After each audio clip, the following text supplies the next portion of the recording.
Ladies and gentlemen, I hope you're having a wonderful day. It is February 4th, 2026, and we got another 2% NASDAQ day. We'll see where we end up closing, but it's a weird mix, man. It's just like yesterday where tech was going down. There was a big deal with software stocks, even credit, private credit and software credit. That's not getting talked about as much, but we went over it. We talked about it this morning. Pretty much either you got the biggest dip of a century, arguably, or at least the last couple of years on software stocks, and that's either going to be a nice dip or they're going to crash a little bit, and it's getting pressure from all of this AI stuff, but it mixed in with a couple of chip names going down. Once again, we had another, which one was it? Was it right here?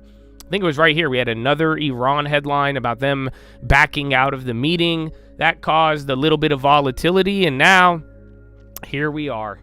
Here we are today. So we're chilling a little bit. We got Google earnings after the bell. They actually made quite the big earnings move. A lot of energy stocks got clapped too. Honestly, a lot of names. Software, tech, go look around the board, man.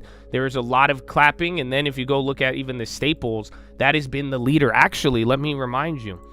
This is something we talked about this morning. And once again, if it closes like this, this will be the maybe the fourth or fifth time, just like yesterday. Oh, hello. Where tech, fourth or fifth time that this has happened in like 26 years, where you have XLK, tech down 2, and then the XLP staples up over 1.5. That does not happen too often. That's why all those year-to-date laggers are long-term value. You might be liking this. Your portfolio might not feel the same. But yeah, that's kind of what we're getting here, where it's not as if people are retreating, but they're definitely rotating. So we got a Philo on the way, baby. Well, we've been listening to Scott Bessent in front of Treasury all day. Not too many headlines. Glencore holding out for premium and deal talks with Rio. Check Rio. But yeah, we're going to get into Philo. I hope you guys are ready for it. And God bless America. God bless Donald Trump, the greatest American of them all. But you know what? God bless the liberals. God bless all the liberals. The greatest liberals of all, you could argue. You know that? You got the greatest liberals of all time. You got the greatest Republicans of all time. Where are my libertarians at? So listen, I don't want to get y'all too jumpy. But yeah, we're going to talk about some life, some Jesus. And then let's go back to talking about stocks, baby. You know what I'm saying? So God bless y'all. You making money on the long term? Good. I'll play this instead of your pre-Philo. So let me go get ready. Let me go to the pot. You're getting another red. Don't be demeaning to me, all right? Because I'm going to object and ask the chairman to make you answer questions. Anyway, I'm trying to explain don't be mean to me. It is rental income. I'm going to make the chairman ask you questions. Do you really think that people, have you been to the rental income, rental places of immigrants? All right, I'll be right back. People in my district that are in rental houses that I wouldn't rent to anybody. They're not expensive. They're probably $500 or $600 a month. You think people that can barely afford housing like that's the housing that we're talking about when we talk about the housing crisis? D properties push up the price of C properties. Inflation in C properties pushes up the price of A properties. Inflation in the price of A property. B properties pushes up A properties. So it moves up the stack. And if you think that somehow the laws of supply and demand do not apply to housing, I would say you're incorrect. No, well, I'm not incorrect because the only thing that we might say about immigrants is that we don't have new housing because they can't. There's a shortage of labor supply because they build the houses, and you all are more focused on deporting them than having them stay here and build. Mr. Chairman, I'd like to introduce 3 items to the record. Construction workforce shortages are leading cause of project delays as immigrant enforcement affects nearly 1/3 of firms. Second, how the ICE crackdown has impacted Minnesota's economy. And third, the price of cruelty.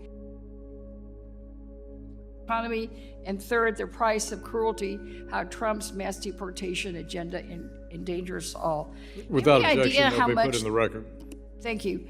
Do you have any idea how much we're spending on ICE every single day for enforcement? Again, the representative, this is the Financial Stability Oversight Commission. But you're the treasurer. You're the treasurer. You're supposed to follow the money. In response to questions on this side, you're always talking about, well, we follow the money. Well, have you followed the money? How much are they spending every single day in Minnesota and other states where they occupy cities, terrorize communities, and try to break up our country?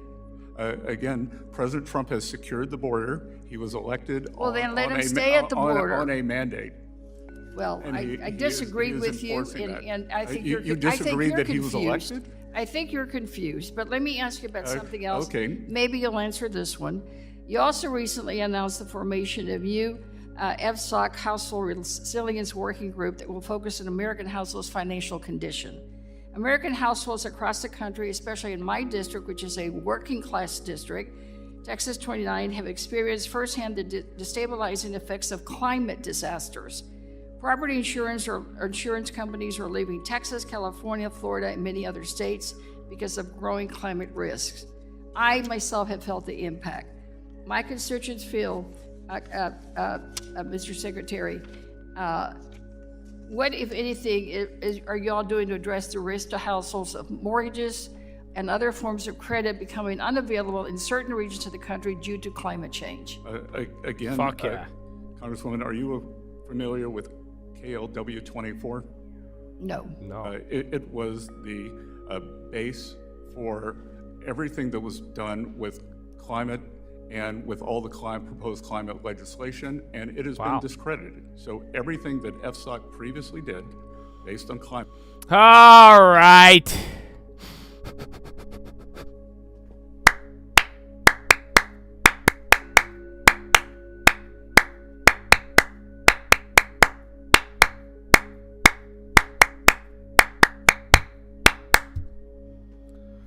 Ladies and gentlemen, boys and gals, enough of the politics. Enough of the politics. I know, it's tempting. Did you know that? Did you know, I think that was one of the headlines today, that one of the most important issue to Americans is politics. It's amazing. Under George W. Bush, it was the opposite. But yeah, welcome to the highly politicized society. But I have Philo for you. So I think that's why, too, even talks of Jesus, religion, you name it, I think that falls into the category. Not by choice, but, I mean, it's hard for people not to link the two. But I got a good Philo for you today. And actually, it's only one thing. It's a very simple one. It's going to be another Miles Monroe clip, but you guys just keep liking it, man. You know what I'm saying? I think a lot of y'all, you be turning up off of Miles Monroe, and I think you're going to enjoy this one. But it really resonated with me, and it's really something that, like I'm telling you, it's I said it a little bit earlier. This is what I don't know, man. I hope I have given you a good example. Now, am I the best example for not to cuss? Probably not. Am I the best example for dealing with stuff? Probably not. But as far as your mission and goal and finances and getting, man, I hope all of y'all could change the lives of your family. And guess what? Above all else, man, I really hope that you could think for yourself. And no matter what, always speak the truth. Always stand in it. And have no fear, bro. That I hope I've provided a good example. But guess what?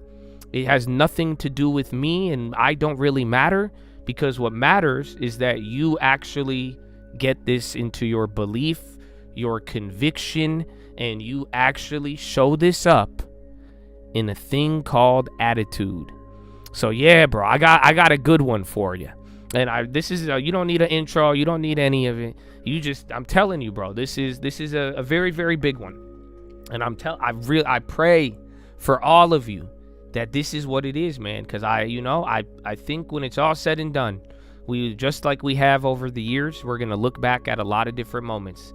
And I hope that when you look back at certain things, bro, I hope y'all never back down.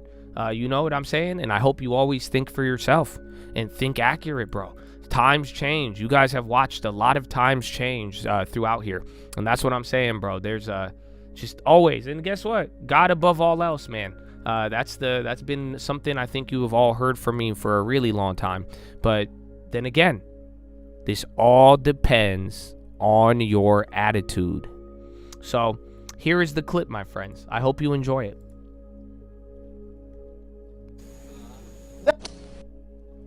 Oh, come on. That's why you shouldn't even trust people who are professionals. I'm talking to myself now. Because you ain't hearing me, I'm talking to myself. Don't even believe experts. I hate the word expert. Don't trust an expert, because they'll intimidate you to stay mediocre.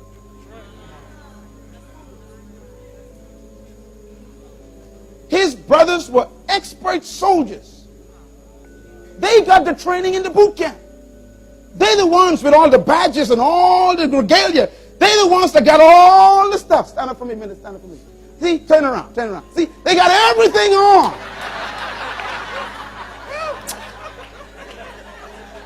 That's how David's brothers were. But they looked at Goliath and they saw an impossibility. All David had on was some blue jeans and a white t-shirt and slippers.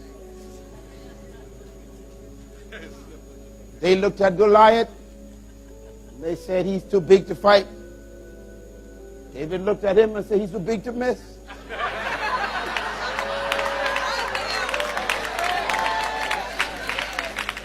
Everybody say attitude.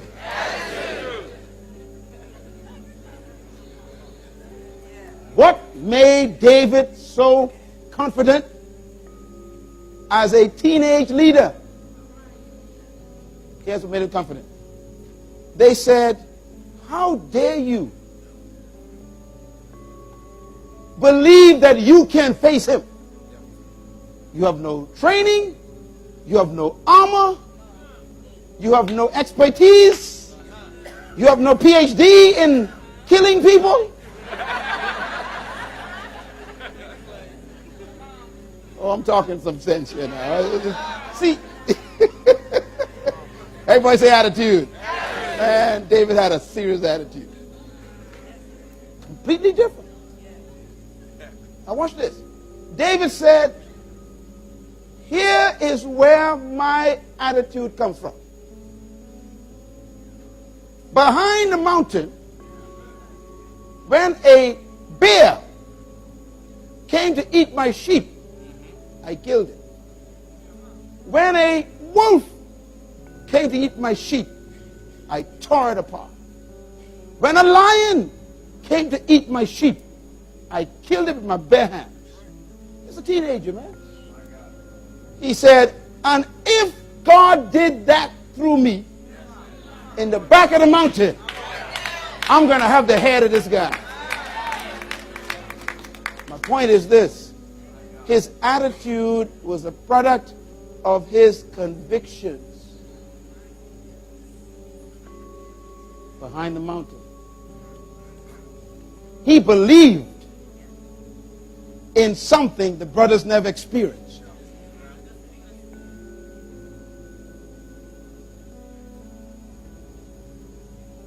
Oh, hallelujah. Has a different spirit. God says the only difference between Caleb and these 10 guys is attitude. I told you that leadership is just a matter of distinction of attitude. But the attitude comes from a belief.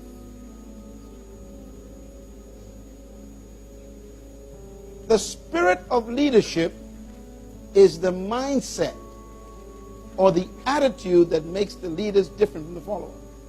Mindset. Mindset.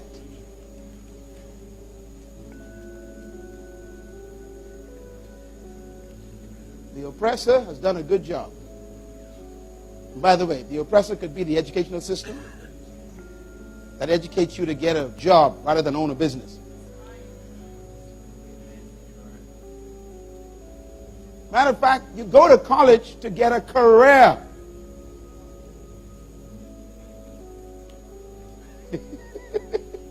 Careers are dangerous. They are graveyards. You are too smart for a career. Oh boy, I'm getting in trouble again.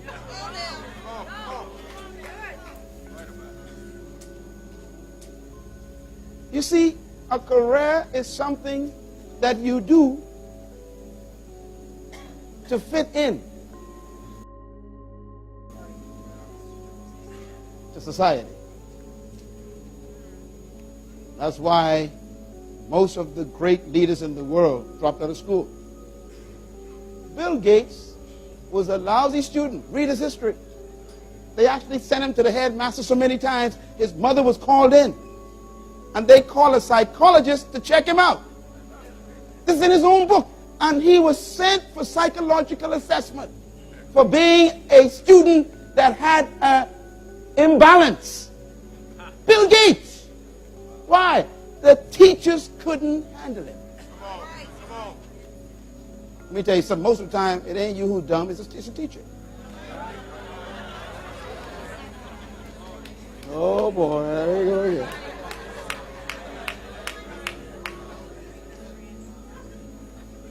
Because you wouldn't fit in. Steve Jobs found an Apple computer, dropped out of college. Abraham Lincoln learned to read in a barrel in the forest. Became president. I was supposed to be a retarded case, assessed by the British teachers who trained us. They told me that I'm a half-breed monkey. My books are now textbooks in the schools.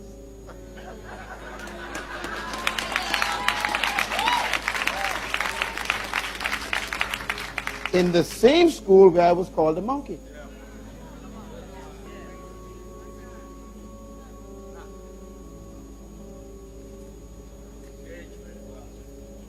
Tell your neighbor, mind your own business. You don't know who I am. Praise God. Praise God. Don't let them judge you on the force.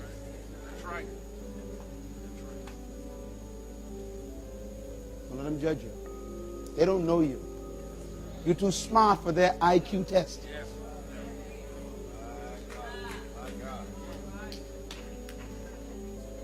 Bless God. Caleb possessed what I call the spirit of leadership. Attitude. That's what God called it. God says he has a different what? Attitude. This kid has a different attitude. David had a different attitude. God had to change Gideon's attitude. Gideon believed in God, but had the wrong attitude. See, getting born again doesn't change your attitude.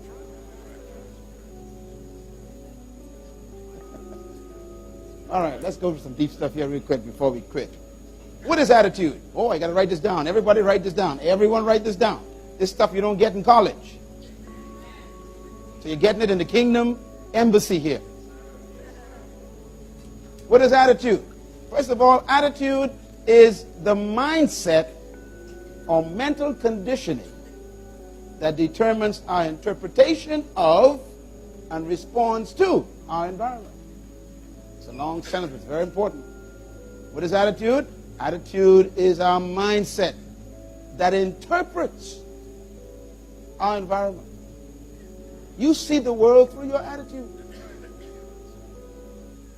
Some see giants, some see a victory.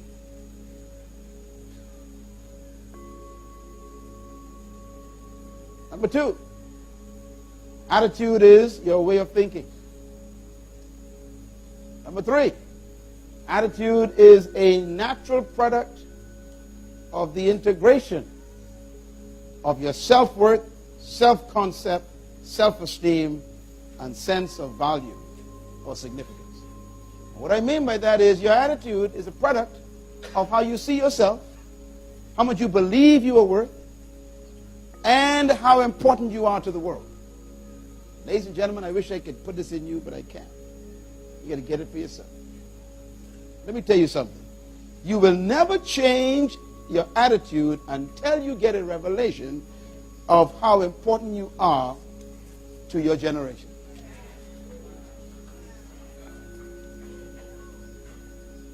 You were not born just to make a living. You were born to make a contribution to the world. I'm talking to you young men. That's why you don't have time to join a gang. You don't have time to join a gang. Oh, Chad. I hope you know why I wanted you to listen to this. You know that do you know why? Bro. That's what I'm saying, bro. If anything, if I could have been any example to you, Chad, and you have to get this on your own. I hope you realize it. I hope I have set you an example for attitude. And I'm not this fake attitude. Oh, he has this. Oh, you're excited. Oh, you're this. No. Do you get what I'm saying? Your actual mindset. That's what I wanted you to have, man. For all of y'all. That belief in yourself. That's something, this whole thought. How do you think I told you from day one, you know my story about stocks. I've been doing it since I was young. Immigrant parents. You can name whatever you want. Guess what? It doesn't matter. You know why? I will refuse to listen to anybody. Not in the sense I want to be ignorant, not in the sense I don't take things into consideration and study, but like, come on. My whole life I could have been scared of Wall Street. I could have been scared that, I can't do. What do you think I want for all of you? What do you think your long term is? It's the fact that you can do it on your own. There's no such thing as too big. You need this, you need that. You could all do it yourself. That is an attitude. That is a real mindset. Do not be intimidated into being mediocre. Do you get what I'm saying? I love it, bro. That's what I want. If I could have any impact on you, I hope you walk away with an attitude. And again, not no sassiness, no sassy attitude. I mean just a straight what it is, a mindset. A real mindset. How you interpret everything going on through your attitude. Do you believe in you and yourself and God or not? And why? It's the same story. Why do I believe? I'll tell you, I know exactly what I've been through. I know exactly we shouldn't have had a lot of things. I shouldn't. If I listen to the world, if I listen to people, if I listen to finance, if I listen to everything, I don't think I would be doing what I was doing. You want to know what my mindset says? It goes through God. Why do you think I keep yelling him at you? Very simple. I know what we've overcame. How many things have we overcame even in 5-6 years of watching what the market has thrown at us? At times where you should have been down, you should have been this, it should have been, we should have never touched that. Think about it. Over the mountain, baby. You saw what is on the other side of the mountain. Please don't forget it. What did he say? He said, David's brothers saw the giant. They said he is too big to fight. He's too big to miss. That's attitude. Do you understand what you experience, how you interpret it? How do you view yourself? That's what I'm saying this whole time. I don't know what you thought I was telling you. What do you think I'm telling you when I say, bro, you could do it? I say I do believe in the chat. I believe the chat is going to change the world. I believe there's people in here who are. And guess what, though? You know what the sad reality is? It don't matter if you hear it.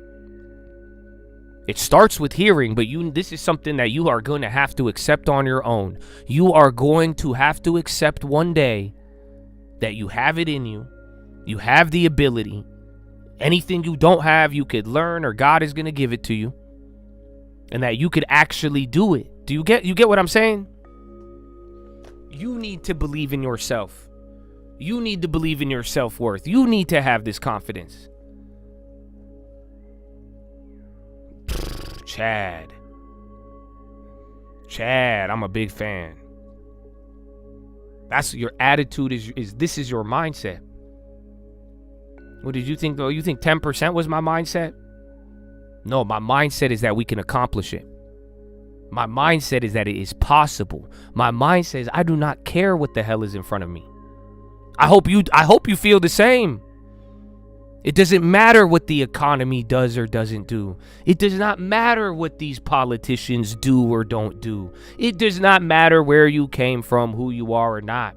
Will you have challenges? Yes, you will, brother. But do you get what I'm saying? Don't let them judge you, bro. That's something my mom, thank God for her. That's something they gave us from the get-go. Damn, this thing dropped another $100. Alright. I hope you feel me, bro. Don't let them judge you. They don't know you. Why are you subscribing to that attitude? It does not matter. That's what I'm saying, bro. I hope I show. I may have not done everything right in my life, nor in front of you guys. But I will tell you right, you could go and disagree with the world, brother. I hope you have that in you. Why? Because that's what you believe. That's because what you actually agree with. That's something that you actually have, that attitude. And don't tell me I disagree with the world because of the experts. I disagree with the world because it's the prevailing opinion.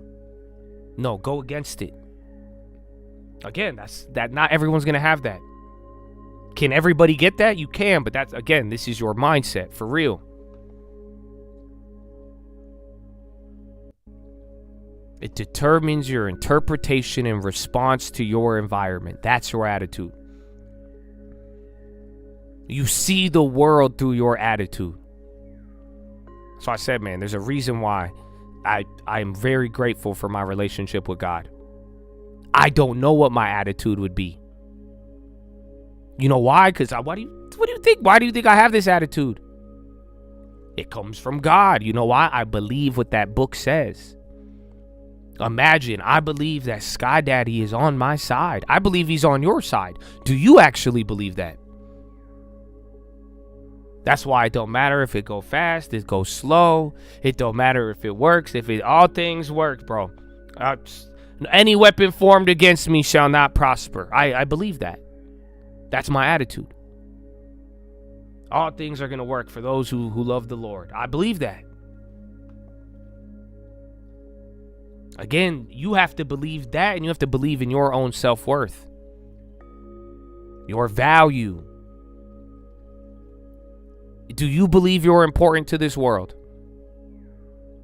See, this is something. I don't know how I could make you believe this. I know I've told you this before.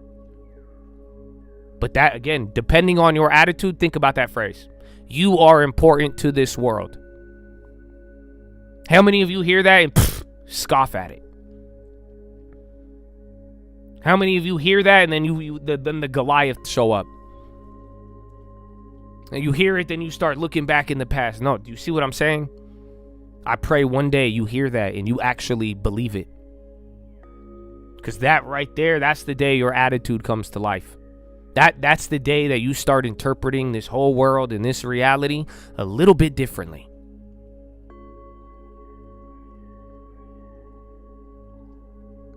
It is a product of your convictions. What are you convicted on? You should be convinced that you are here for a reason. You should be convinced that it does not matter what is going up against you. You should be convinced that you are here to do something and do something big. Why do you think people could do something big? Because let's go back to Earl Nightingale. A lot of people aren't willing to think like this. A lot of people don't have this attitude. It's challenging.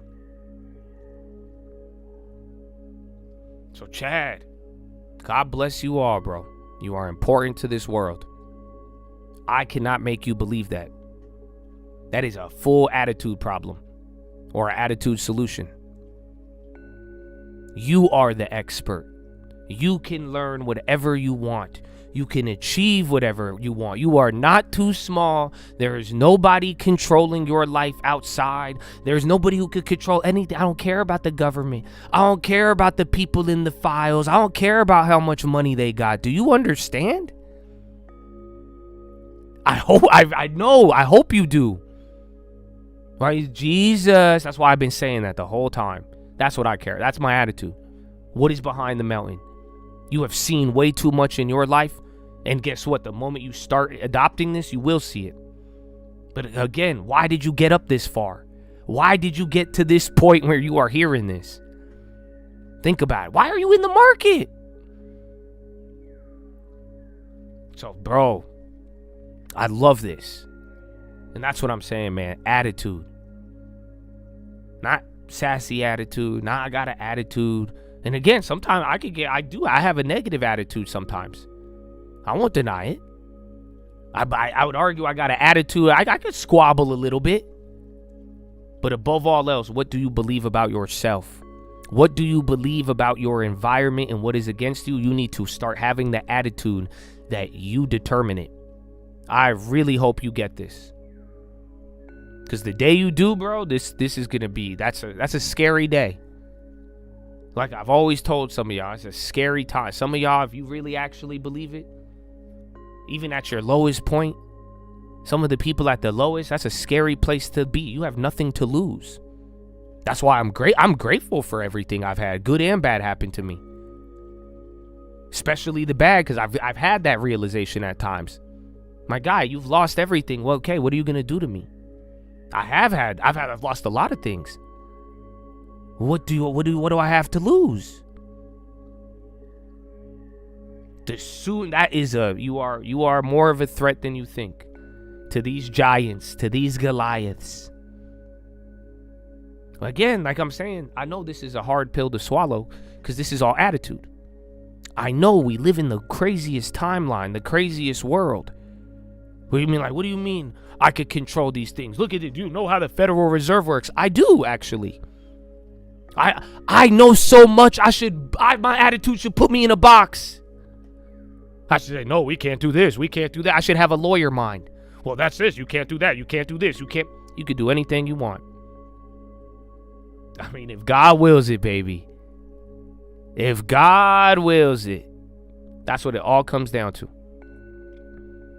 So, Chad, you are important to this world. You are important to this world. And guess what? It doesn't matter how many times I tell you that. That's what sucks. Bro, you could go read the Bible. You could go be born again. Until this is your attitude. Until you have the Christ consciousness. Think about that attitude of Jesus. He had an attitude. He was there for a reason, a purpose. He knew he was there for the world. He said, I'm here to die on the cross. He stood up to anybody. Again, he didn't use it to do bad. Think about it. You could be born again, but that's not going to change your attitude. My guy, bro, you could get a long term. It's not going to change your attitude. That was something I was like, that's what I was trying to figure out even last year. Saying, bro, you could get the long term, but is it actually going to are you going to develop the attitude of the long term? The attitude is that we don't need anybody. The attitude is that I will take care of myself. I will take the responsibility. I will save. We will go into the biggest financial markets of the world. We can compete, and we have. Do you get what I'm saying? Just because you got the long term, it's a great start, but guess what? Just having it's not going to just change your attitude. Sadly, you could have the long term and never change your attitude. I don't know how long that long term is going to stay. That's what I got to be surprised by. Attitude. You are going to get a house. You're going to get more than a house. You are going to be able to build something and something worthwhile and for the world. That's attitude. Oh, I hope you feel me, Chad. What's going to stop you? Huh? Now if I add, what is going to stop you for real? That answer is going to be dependent on your attitude. And if you actually have the right attitude, you're going to understand. Again, he didn't prescribe power, bro. He didn't say give him power. He said give him the word. You already have it. But do you have that attitude? The attitude of authority. It's already there. So, Chadadonia, you are important to this world. Each and every single one of you needs to start believing this. And the sooner you understand, I want you to embed this into your attitude. Because this is how you're going to start looking at the world. How you're going to look at the environment. How you're going to interpret what's happening. Why is this happening? What's your attitude? So take that to the bank. That is your philosophy, ladies and gentlemen. Make sure you guys are subscribed. We're live Monday through Friday, 30 minutes before open. Drop your thumbs up on the video. God bless America. What is this? Melania? with a freed American hostage? What? There's Melania's live. Is Besant still live? Oh no. Charlotte's Web. Wow, it went straight to Charlotte's Web. Okay, I'm sorry. I got distracted. Amen, baby. Amen. Amen.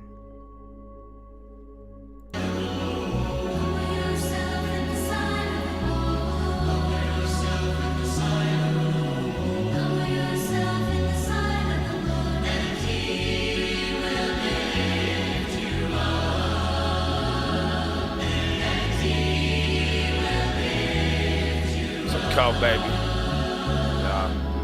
If a humble man tell you to be humble, he a narcissist. Tell that to the arsonist, the pharmacist. I wonder about the Stalinist, the Darwinist. I must insist, the things that we up against don't play defense. So next time that you take offense, my boundary just another fence. Don't forget, remember this. Already lost everything, don't tell me about a fucking risk. I'm humble but I'm powerful, but I don't have to tell you this. Are moments that you can't forget. So if I'm fake, come and get me now. It's not a big head, I just know the size of the crown. You watched a lot of porn. Does it look like I'm fucking around? You didn't like me then, I didn't hope that you would like me now. You want peace, I want it too. You want war, I got a crew. But I won't lie, dog, I only need a few. So tell me what you really wanna do. Man, I swear I'm just like you. Cause the tongue brings life, but it brings death too. Please just move. Good advice is never taken by a fool. I took a look at life like a mechanic look at tubes. Cheap, fast, and quality, could only pick two. Mannequin, I'm rude, but in a panic, in a feud. Would you want it on your team, or do you want it against you? The humble made me hungry, I will eat any food. Humble made me better, fake humble made me confused. The truth is that there is a real humility typical of our time. But it so happens that it's practically a more poisonous humility than the wildest prostrations of the ascetic. The old humility was a spur that prevented a man from stopping, not a nail in his boots that prevented him from going on. For the old humility made a man doubtful about his efforts, which might make him work harder. But the new humility makes a man doubtful about his aims, which will make him stop working altogether.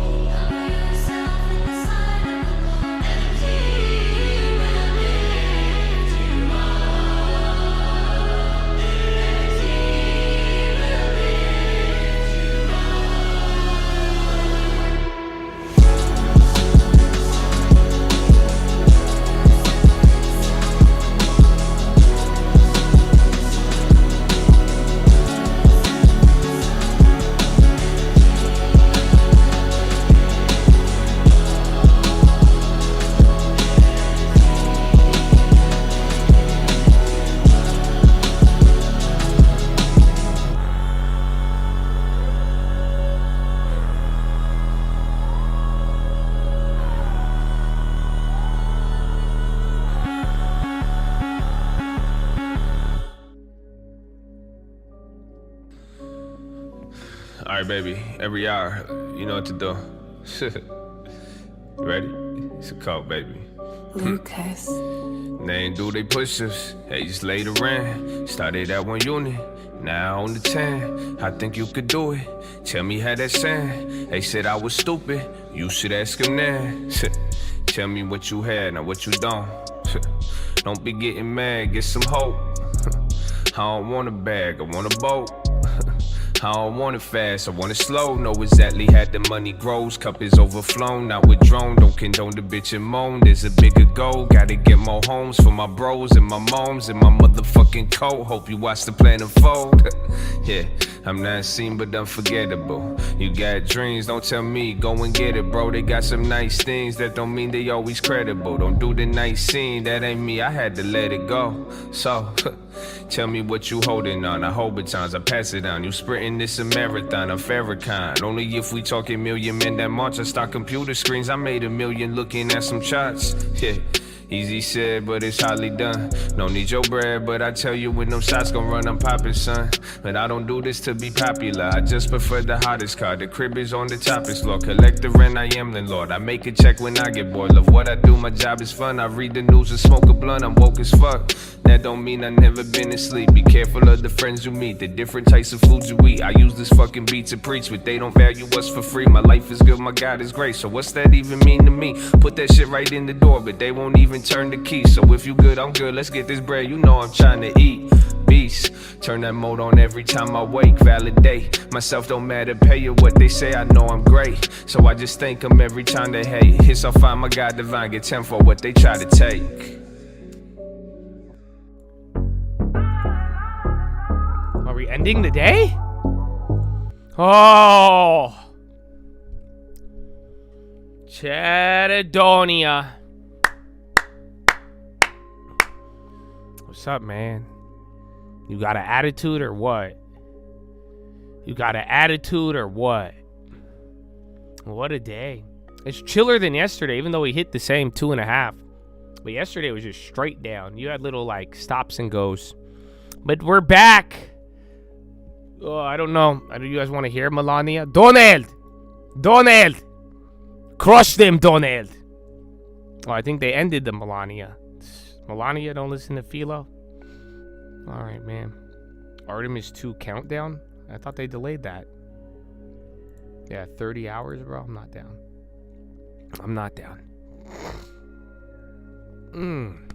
But yeah, man, if you have any questions, let me know. I still think that software theme's kind of important. And then we got to finish the rest of the day. See what the world provides, my friend. The world of news and information.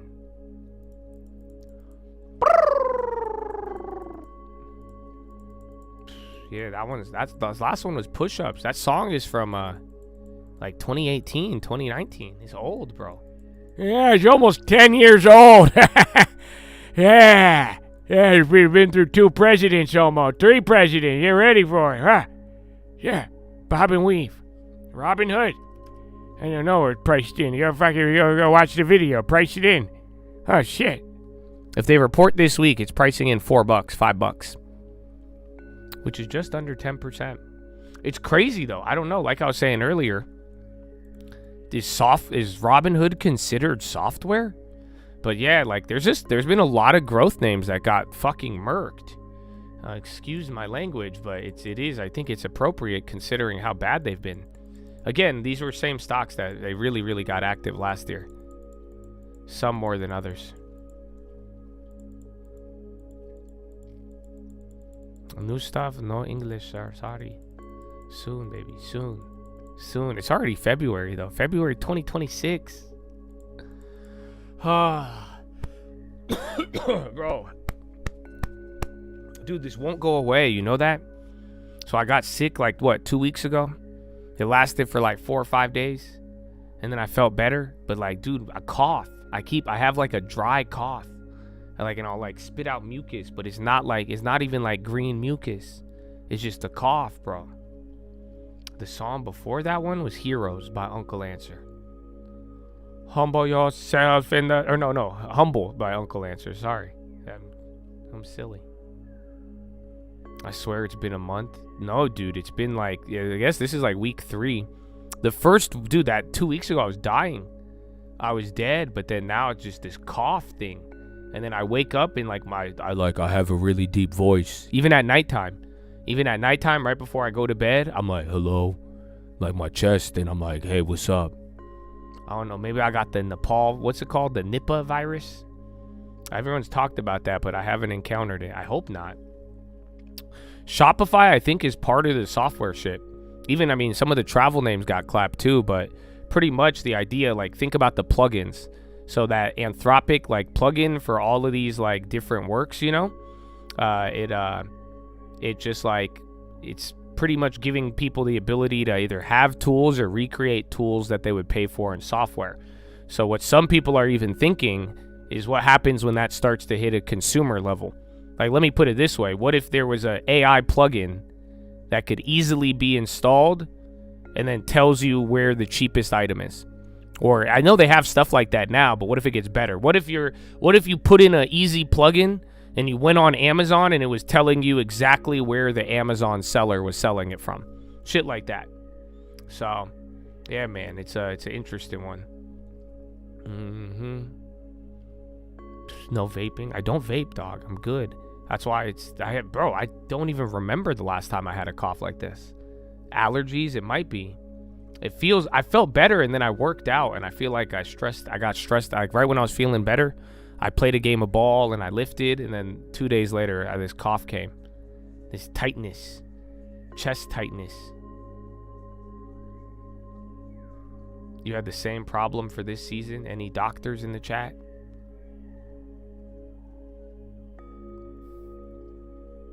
The Chino Hills? That one's not out yet.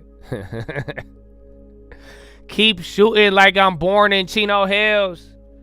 It's hard to keep money. Harder to keep it real. AI giveth and AI taketh. But again, all of that, even when I'm telling you with those plugins, it's all deflationary. So it's like good for the consumer. It's bad if you work in software. It's bad if you're one of these software companies. But it feels like Tyree said it yesterday. It feels like the bridge. Like back in the day, like what, 10, 12 years ago? When people were shifting from like products to subscription, and then people were shifting to the cloud, it seems like that's kind of what we're going through. But now it's like, and again too, for now, you could absorb what's happened now, but it's just like, if you haven't realized, it's straight up like it's every 2 weeks, man. Every 2 weeks, you're getting a new development. So now it's kind of like, yeah, this is where we're at today. I think you could absorb. That's why people are talking about the bounce and then taking advantage of the dip. But, what happens in 2 weeks? What happens in a month? What happens in 6 months? By the end of the year, that's where it's like, if the way AI is developed, and, think about it. We've had AI agents for a minute. They have just gotten really powerful. That's what I'm saying. 2 weeks ago, a week ago, we were talking about Moltbot and all of that. And then it just, it's kind of going crazy. Book it. They all got clapped. All the travel names got clapped. Some more than others, but yeah, like anything software related and anything even like internet sales, like they're definitely going through a interesting moment. They'll be able to be good, but you can like eventually. But at the same time, what's next? That's kind of the problem. If it gets better and more accessible, things are it's gonna be a little bit more. What's it called? It's going to be a little bit more deflationary, at least depending on the sector.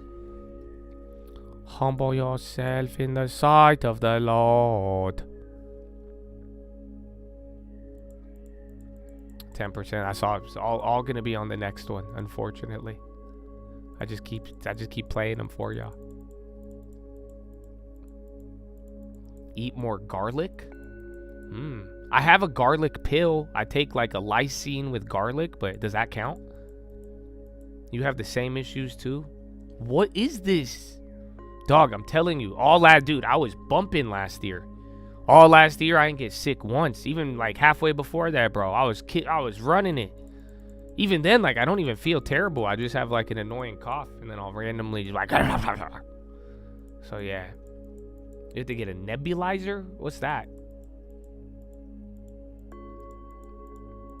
Use Clawbot to make you the next CEO of Intel.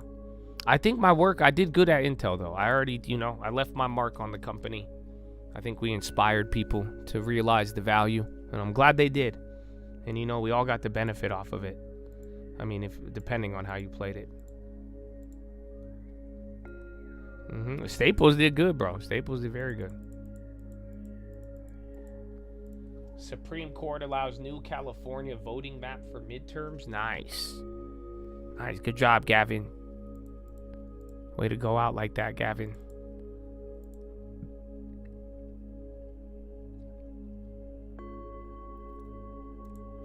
Is there any AI brokerage? I think most people have like AI trading bots. Some, not for like stocks, but a lot for crypto. But yeah, I don't know. I don't know what's going to happen. But that's what I'm saying. Is that why Robinhood? I think you do need like, you'll still have to need like, what's it called? Regulatory approval and all that. But Shit, man. If an agent starts managing your brokerage, I mean, who needs the easy brokerage anymore? We have it because the weather changed. What is a nebulizer? That sounds like an alien equipment.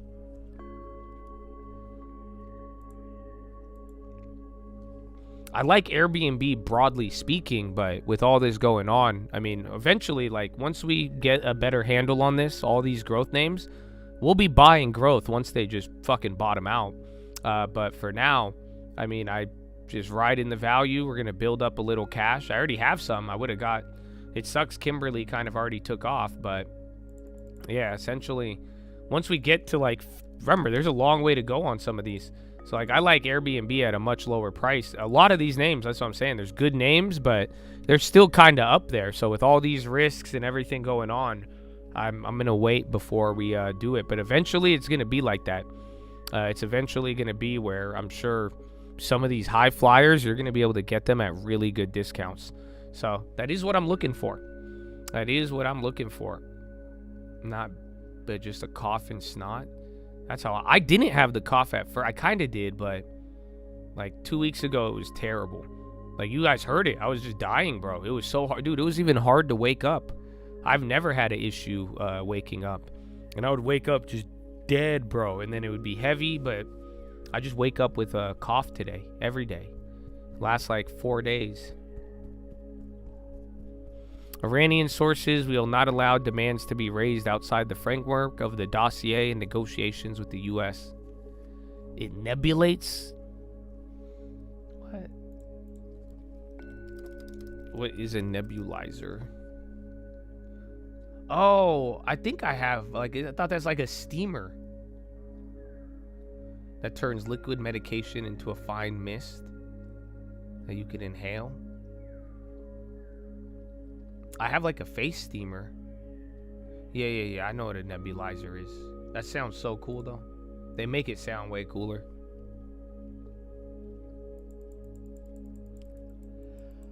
I use Vicks. I got the Vicks, bro. Not like the Vicks, like volatility, but like the one you put on your chest. Adobe going up. SAP. On guts? It sounds like a biotech. I think we've seen it before, but I wouldn't add a biotech to your long term if it doesn't have approval. And then if you want to play it, you just got to probably follow the FDA schedule. Well, right when software goes up, you get hit with the red. Come on. U.S. restarts uranium recovery operations in South Carolina. What happened in South Carolina?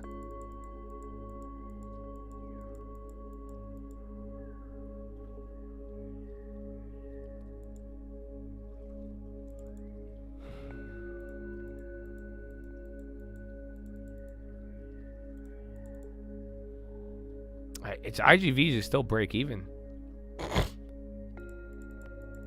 It's going to be interesting because today you still got the negative effect, but it was just all gap down. It went a little lower, went a little higher, now a little lower. Aerosol than normal? You're a respiratory therapist? No way. So what's wrong with me, doctor? Am I okay? Why is this, how do I do this? I don't know. I'm gonna go take a bath. Like Simon. I took one the other day, but still, man. I got iodine. The Chad told me to take iodine a week or two ago. But then I started looking into it, and they were like, be very careful with iodine. Because, like, if you don't have if you use too much, you'd like, yeah. Isn't it? And then I was like, my mom was like, isn't that what they use for radiation? And I was like, I think it is. Humble yourself in the sight of the Lord.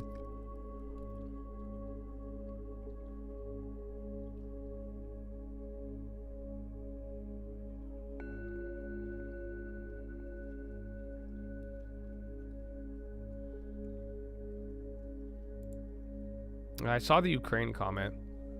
I mean, again, I still can't believe that's the last one that hasn't ended. It would be 9 if Zelensky and if Vladimir and Vladimir could work together. I'd have 9. I can't believe it.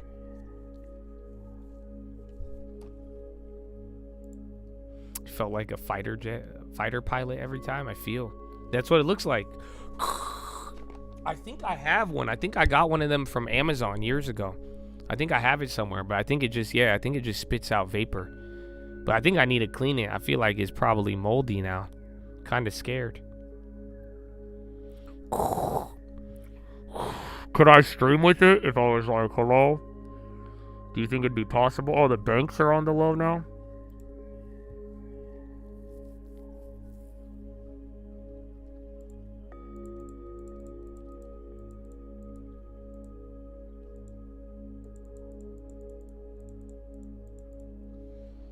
Humble yourself in the sight of the Lord. Eat iodized salt? Isn't that just normal salt?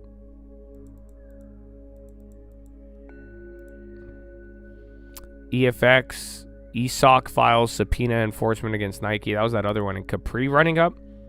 Literally, Nike was going down and Capri went up. For sentiment to change? Just gonna, nothing breaks. That's it. Give it like that's what I was saying. It's like if nothing breaks now, you don't have any credit issues, and then you give it a week or two with no crazy updates, then people are gonna be like, it's overblown, yibbity yabbida boo, and then you mix in a couple of earnings, and then everybody will chill out. But at this rate, that's what I'm saying. I was talking about it yesterday. I kept bringing up private credit, and that's what I think is the real big issue. I think if the private credit cracks and we get like another First Brands or one of these software companies is bad, it's not good. Would you guys like to see a fun fact? Would you guys like me to show you a private credit fun fact? I think this one's fascinating. This is some big shit. But I don't know if I should show it to you. You might get too scared. I don't know if you'll get too scared. Simon might blame me that it's political. You know, actually, if you pay me $1.99, I'll show you. Maybe I should do that because I'm supposed to be a grifter. So I don't know, but like I'm saying, my real worry besides the grift would be that a lot of people, like if you're in a very bearish mindset, you might be like, oh my gosh, I need to short the market right now on a daily. And I don't know if that would be the best idea. Vlad Tenev could broker a truce between the Vlads. He's the neutral Vlad. We'd love to get Russian assets back on the platform. Yandex, which is now Nibis.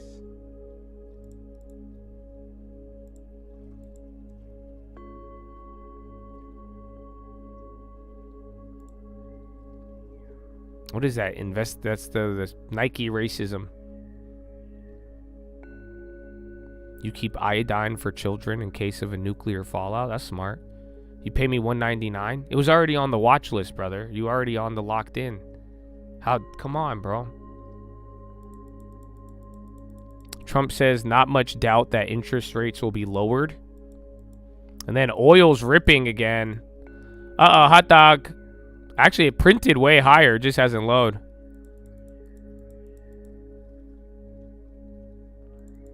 So here's the chart. I'll assume you guys are going to afterpay me. So I'll be waiting for that. Otherwise, we'll just bill Simon. Call it a day. He has a lot of money. That's why he likes to disrupt. But yeah, do you know what this is? This is one of the craziest charts I've seen in the last couple of days. You know that? This one's actually wild. Are you ready? This is investment grade technology bonds. This is the spread. So this is when it goes down, this is the price. That means the bonds are near, at a good price. Again, when rates get cut to zero, bonds are a lower price. This is where you're kind of losing money and the yields are going against you. But this is showing the spread. So for the first time in like 15 years, you have investment grade technology bonds showing a pretty decently sized spread at a bad price. So to put it in a perspective, that didn't even happen in 2022 during the banking crisis, during COVID, during China crisis 2015, even Trump winning, all the way down to like post-Euro and everything in 2012. That's the first time it's happened, is literally as of late to start off this year. That was the craziest chart that I have seen. And that's where I'm saying I think everyone is talking about the software stocks, and that's what it's related to. But I'm telling you, the bonds are, investment grade bonds are terrible. You haven't seen anything like that in a very, very, very wild time. Yeah, more Trump comments. Says he thinks Warsh understands he wants lower rates. Would not have gotten the job. Said he wanted those rates. Said he wanted to raise rates. NBC interview. Where's Trump-a-rooney? I don't see NBC interview. Come on, they play the ad. But yeah, you got 2 Trump comments coming in. Iran's supreme leader should be very worried now. That's why oil took that candle. It printed 79.29, but it didn't show up yet.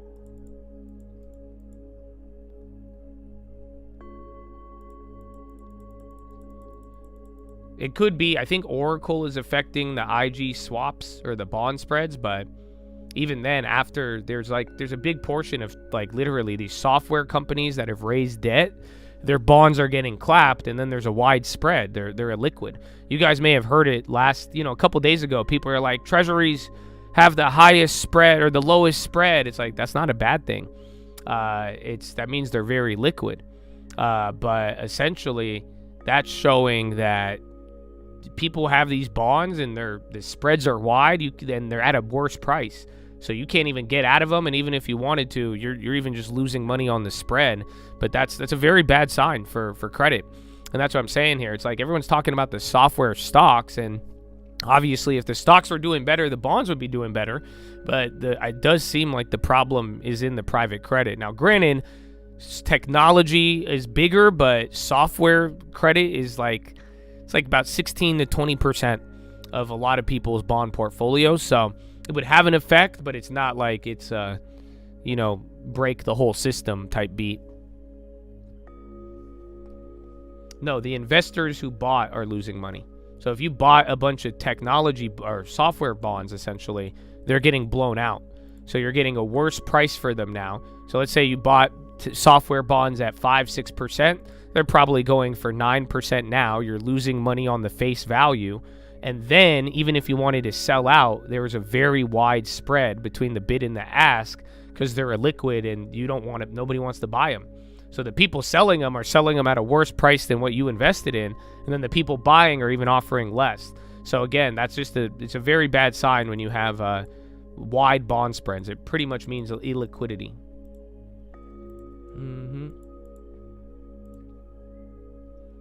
Silver calls? You haven't said anything all day, brother. So, I don't know, man. The Simons of the world and the Heck Priests, I hope you guys understand why we do members only, you little pumper. At least Simon didn't pump. He just pumped his politics on us. But come on, man. Can I get a hello? Can you say, hi, Josh? My name is Heck Pri. Why you have so many thumbs up, dude? I'd get worried. If anybody ever threw 5 thumbs up in my face, I'd be like, that's odd. I wouldn't like that. I say, are you okay, sir? I wouldn't know, though, if something was, I didn't want to judge too hard. That'd be a big red flag.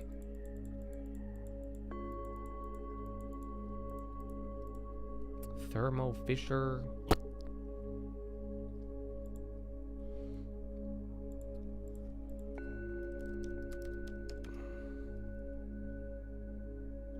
Where is it?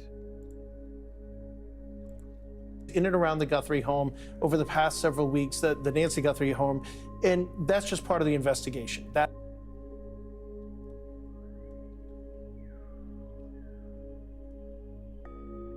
I thought we'd see it. He gave us the signal.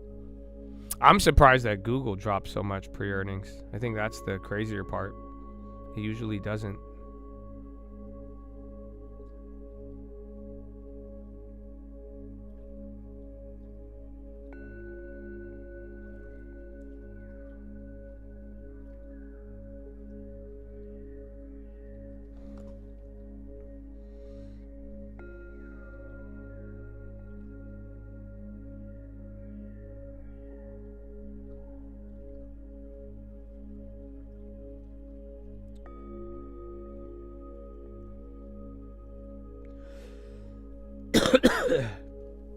Bro, what is this?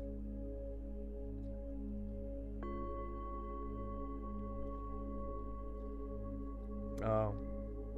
There was an assault with a deadly weapon in San Diego today. Nice.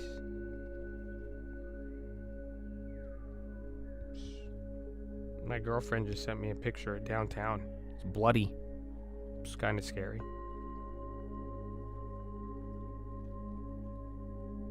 She said it's a crazy story. Well, I told her don't get murdered. I feel like that's generally good advice. If Oracle goes back in time, they could skip the last OpenAI deal. Well, no, I'm worried about the performance obligations. So that's the thing. I mean, based on the stock price, people are discounting it, but you know, remember, like, this whole like Oracle thing is all assuming that they're making $500 billion in X amount of years. But yeah, it's I don't know. Time is running out. I need the first payment. I need down payment and the first payment.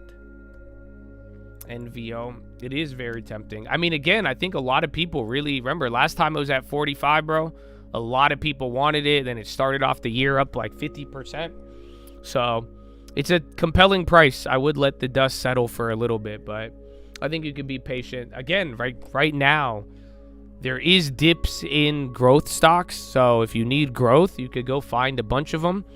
But like I'm saying, just even waiting 48 hours from our deposit, you're watching a new set of names pop up. So, and then it sucks though, because the Kimberly Clarks and some of those other ones ran up. I just wish I could have got more tap, bro. I'm mad at that. Kimberly, actually, this is the highest Kimberly's been all year, bro. Wow. See, I should have fucking bought it on when I got the deposit. See, that's where being too patient hurt me when I had quality. Because I think we're up like 4% now, which isn't too much. But then tap, bro. Because we got the stack up tap. That would have been glorious. Tap looks good with the 50, bro, doesn't it? I don't know if y'all feel me, bro. Tap with a fit, like, doesn't 5150? Oh shit, it's going crazy. 5150 on tap. It's crazy. It's going insane. Do you get it? No? Okay. I know we've gotten 2 dividends on tap. That's the best part. So you've got to, I think you've gotten back like what? 2% extra on top. You got to grow it a little bit. But again, you want to know what's crazy? Are you guys ready for this? Are you ready for the crazy part? Our tap is almost as big as Intel. Yeah. So again, that's the problem, because like I was saying, we were on the rebuild account. Because as we rebuild it though, I started stacking up, putting it in one name. So kind of got out of balance there. Humble yourself in the eyes of the long term.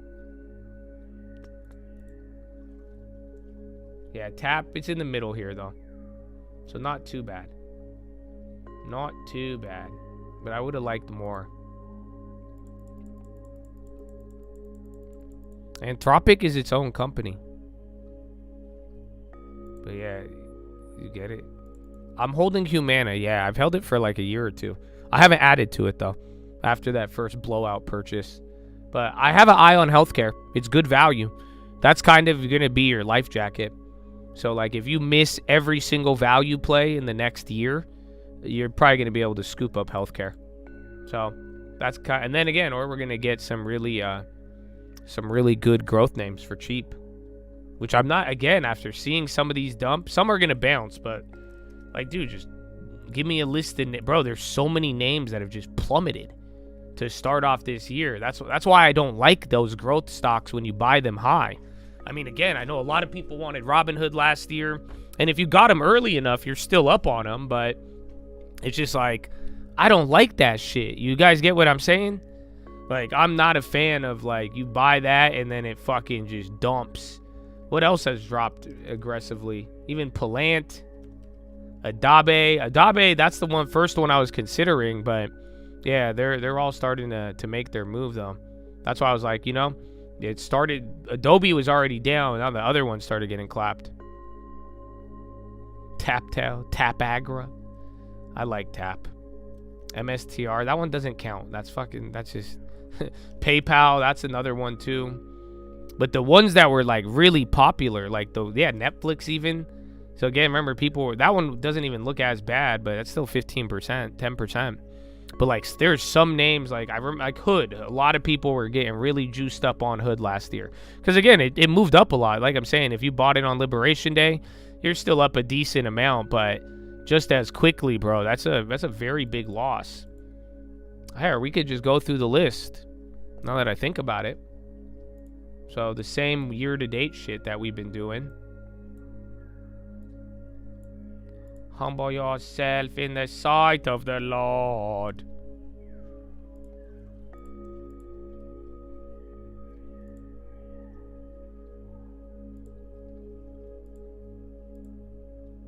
App loving is down 44%.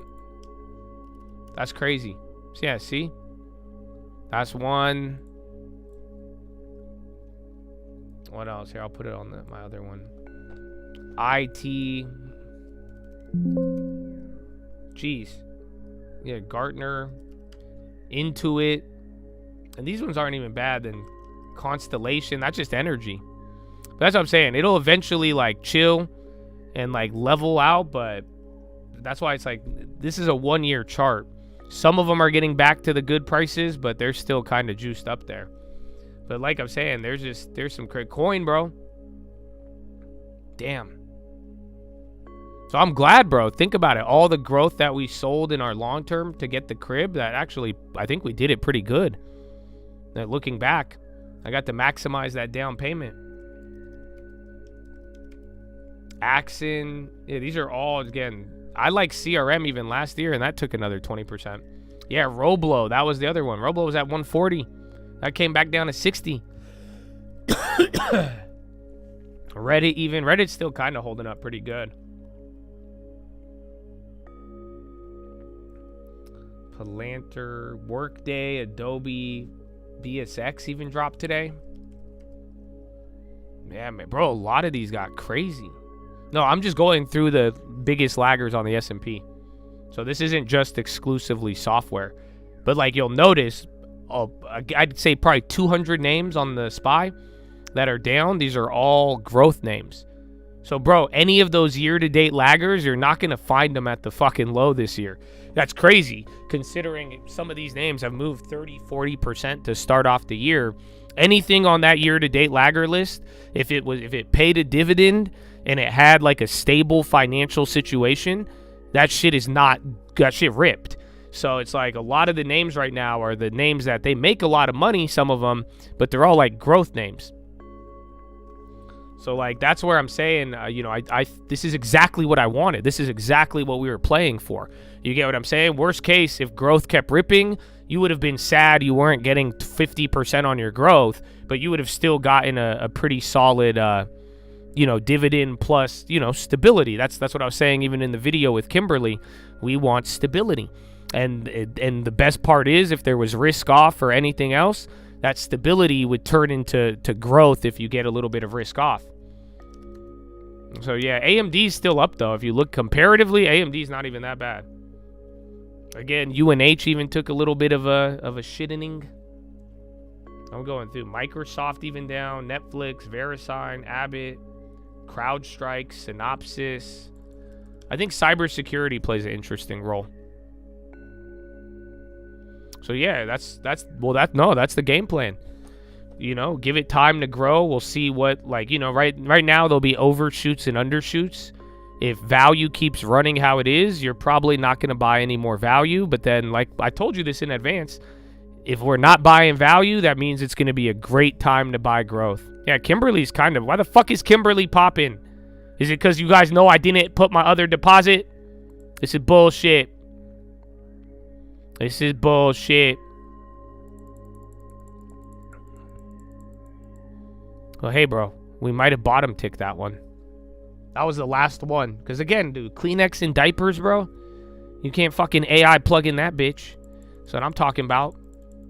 And we got 4% yield, I think. Was it 4 or 5? I think we're getting paid 5. Yeah, dude. You're getting 5% on Kimberly. Stop it. Habibi. So, yeah, man. It would have been nice. But I guess one deposit. That might be like Coca-Cola when we bought it. We only got to get a little bit of, we got like a deposit and a half on Coke or 2. And then it just kept going. But only up like what? Let me refresh it. What are you at, Kimberly? Huh? 4.3%. Not too bad.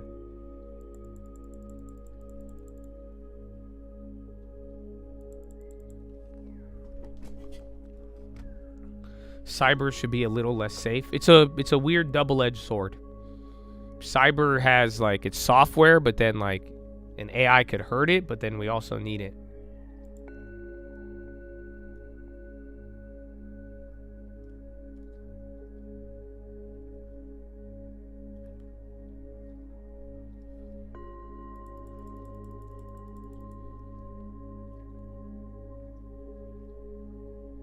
But watch too though. Once the growth stocks rip, you guys know what's gonna happen, right? Damn, Kimberly and all these other names are just gonna get pummeled for a day or two.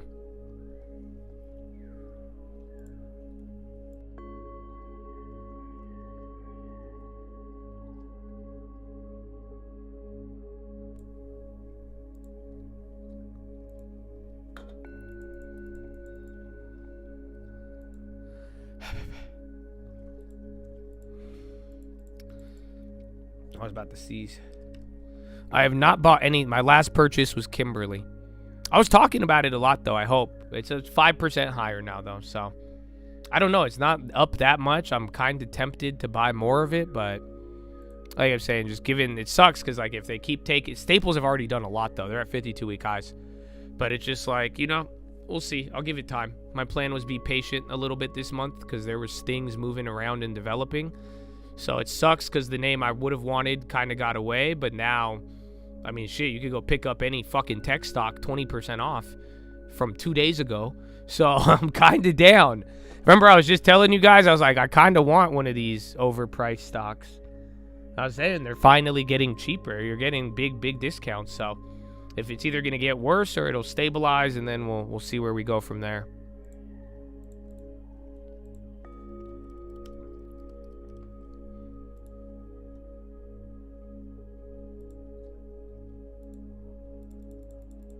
No, I like pizza, but like, think about we talked about this 3 days in a row too, might I add. But it's the fact that pizza hasn't gone lower. So right now we're getting all these new prices on a lot of different names, and then pizza is still there. Like, this is the best example I could give you. Overlay pizza with Kimberly Clark. Kimberly Clark was at 130 when we were buying pizza. And now pizza is back to the same price. We're actually still up like 10% or something, 5. But now we have Kimberly Clark. So this is what I mean by like using your time and using your money at the right point. So at the same time, I like it. It's just going to be a matter of where it goes and then what's available. So it's not my first choice, as if there's other quality, both quality growth, quality dividends, if they're getting us very good deals, I'm gonna take a step up, right? You know, if you're telling me we're a 3rd round pick and I could only get pizza at a low price, I'm taking that. But if we get 1st round pick at some quality, I'm gonna take the quality. That's why I keep even saying UNH. We bought Humana when UNH was at like $500 or something. So it's like, now you telling me eventually we miss out on everything, and then Humana and UNH and healthcare is the only one. I'm probably going to go with UNH. Yeah, you see what I'm saying? Oh my goodness. Or was it here? No, yeah, dude. Yeah, UNH was at $500 when we bought Humana. So now they're coming together. But that's what I'm saying. You're going to get your opportunity by taking the higher quality when it's there. You know, we still put our money to work. Pizza still working. We collected the dividend. You're still even got such a good price that you're up on the equity. Not as much as we were, but things change. You get another opportunity and we build. You eat the pizza and then you go take a dump and then you use Kimberly. Yalla. There you go. I know NVO. That's why too. NVO, if that goes a little lower, I'm keeping an eye on it, but it was looking exciting at the beginning of the year. So we wait.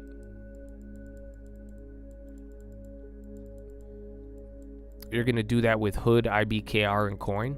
Well, do you have value? That's the thing. Let your portfolio speak to you.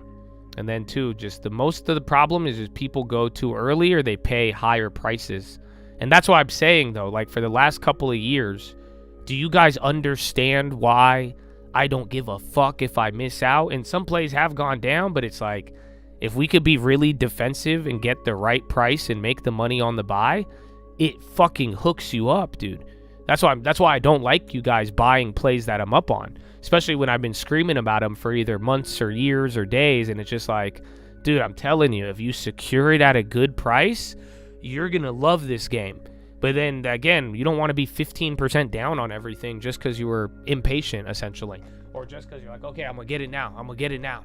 So it's like, there's opportunity. Just take what's in front of you, but make sure it's a worthwhile price and that it's actually a worth quality. As long as you prioritize quality and get an adequate price and don't overpay, you're going to be fine.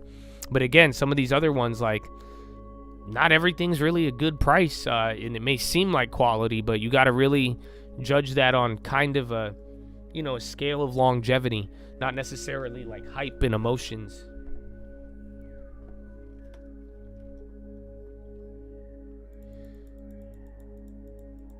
Well, the discount, you're going back to what we paid for on pizza, but what I am trying to explain is that there is other names that are way better. So, like, let me put it this way. I don't know. What's your favorite topic? Do you like cars? Do you like girls? What are you into? Because it would be like a Lamborghini is now the same price as a Cadillac Escalade. And then you're saying, well, the Cadillac Escalade is back to last year's price. But I'm telling you, the Lamborghini, it's a little bit more money, but it's now a third of the price of last year. You should take the Lamborghini. It would be like you're single, and then you could go and date the girl from your hometown who's like a 7, or you got the hottest girl in the world DMing you. And why would you go for the 7 if you could get the 10? Does that make sense? I could use other topics, like maybe fishing. It would be like going for, I don't really know fishing. It would be like going for crawfish when you could get lobster for the same cost. And that's what I'm talking about. It doesn't really have to do with the you guys say the 7 will treat you better. Okay, man. 10 all around, personality. But do you get what I'm saying? All about comparative. So it's like there's other high quality opportunities now that didn't exist when we were buying some things at certain prices. So if those things come back to that same price, I'm looking around. I would look around the neighborhood and see what's available. Because if you could get a better neighborhood, and while it's very comparable, I take the better neighborhood.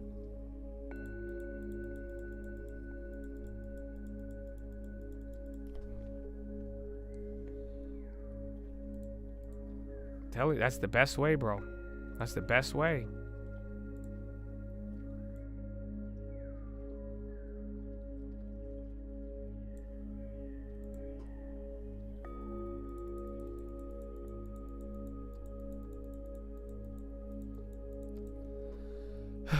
Man. 7 on a hometown. She ugly. She's ugly. That's it. She's ugly. That's all. What are you guys? Why are you making this so philosophical? It's an ugly ass. And she's fat. No. Why are y'all making this so difficult? And she loves the hot one. Loves Jesus. What do you want? More do you want? I reclaim my time. I reclaim my time. I reclaim my time. I reclaim my time. I reclaim it. You don't get the wrath of Yash. So yeah, man. That was a decent fishing example. I try, man. I haven't really fished. But crawfish to lobster, go for the lobster if the cost isn't, if you're getting a better deal on the lobster. If the lobster's half off and then the crawfish is the same price, take the lobster. Come on, you know what I'm saying? You go out to eat at the restaurant. If they say you could get the normal cheaper chicken meal and it's the same price, but then the lobster special is 75% off with a steak, why would you say no to the steak? Why would you even entertain the chicken? Unless you're a vegetarian, then I get it. You don't want to make money. That's fine, you vegan ass. Why are you talking to me about steaks then? That's kind of how I view it all, man. So that's kind of what we've got to learn over the last couple of years. You know what I'm saying? Like, you've seen this a lot. This is not the first time we've done this. Again, we were picking up the taps. We were picking up the other ones. And, like, again, even then, that's what we did when we got Meta and Netflix. And see, and then you get the glow up. And then, y'all, but then that's it. Once they get too nice, once the price goes back up, that's it. Just ride the wave, bro. And then we go shop for the other good deals.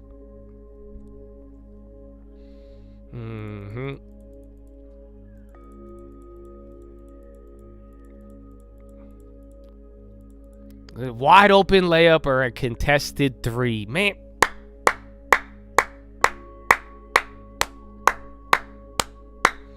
That's what I'm saying, bro. Don't get me started. They're like, I can hit it. I can hit that shot. I know you probably could, but I'm just saying it's a wide open lane, bro.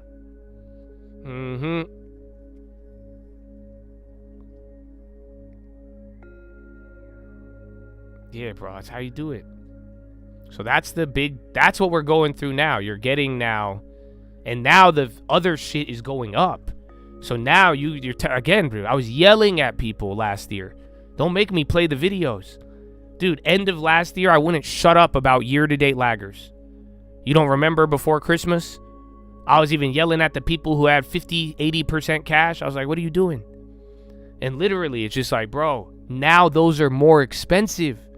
So now I'm like, you want to pay 20% more? And then play that? It's like, no.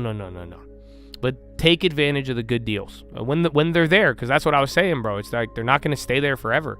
And, like, that's why I was even saying that about some of the value names. They might even come down, but you could build around. And even like you see, we secure at a good price. It took a year for Papa John just to go. We're still up on it. And then we collect a year of 5% dividends. And then we get other opportunities to build. If that goes down and everything rips, then we'll know where to start building off of. He said, how fat is the layup? All right, bro. I'll just do your thing, man. Do your thing. Pulte ready to go make public on Fannie. And again, you got the pump from that's really going. FMCC and Fannie Mae. Pulte said they're ready to go public. Or ready to go to make public. Very confusing quote.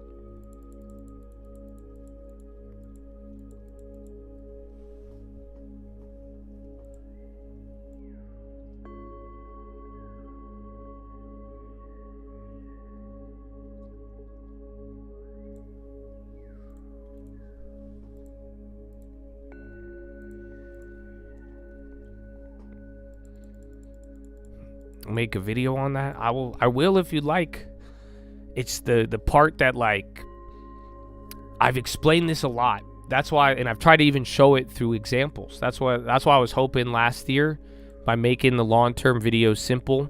And then, like, I don't know, I think some of you, like, for real, I genuinely believe I was borderline begging people to buy the year-to-date laggers last year. Obviously, I didn't want to influence, but I was telling people, I was like, dude, just take the good shit when it's right in front of you. You know what I'm saying? If it's right, and I said, you may not get this opportunity all the time. And everybody was too fucking hypnotized by AI and growth and everything else, man. So it is like, I'm down to make another video, but I encourage you, understand this sooner rather than later. But now that you understand it, don't apply it to the same shit we were talking. Things change. I want you to understand the concept. I don't want you to just understand a couple of stock tickers. I want you to understand that this is the revolving door. And that's why, too, you got to be a little bit of patient, give it time, but then you're going to see another set, and it's going to do the same thing. I could almost guarantee it. It's going to be the same thing, different outfit, different person wearing the same clothes. It's going to be a different set of stock wearing the same this is a lot of opportunity. Nobody wants to buy it, but then they want to buy the overpriced shit. So that's what we got to start, waiting for. And you're watching it day by day, week by week. You're gonna watch how it all falls into play.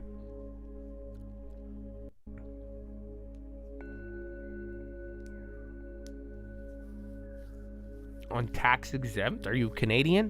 What do you mean, like 401k or an IRA? They're great to maximize. It would be wise.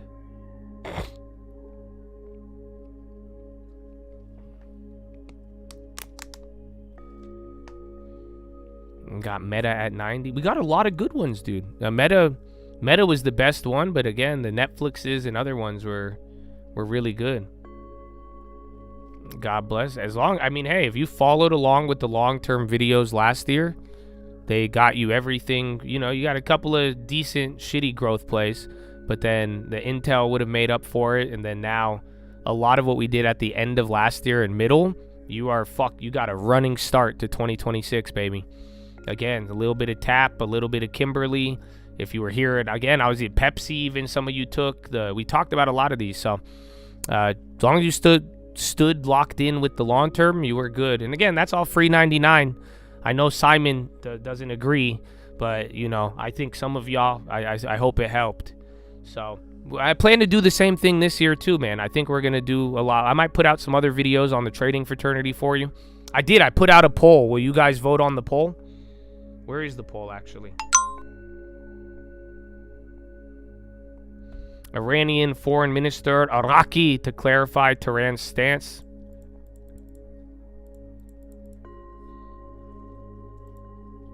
Yeah, I called out a bunch of fucking names. That you had to probably have been here.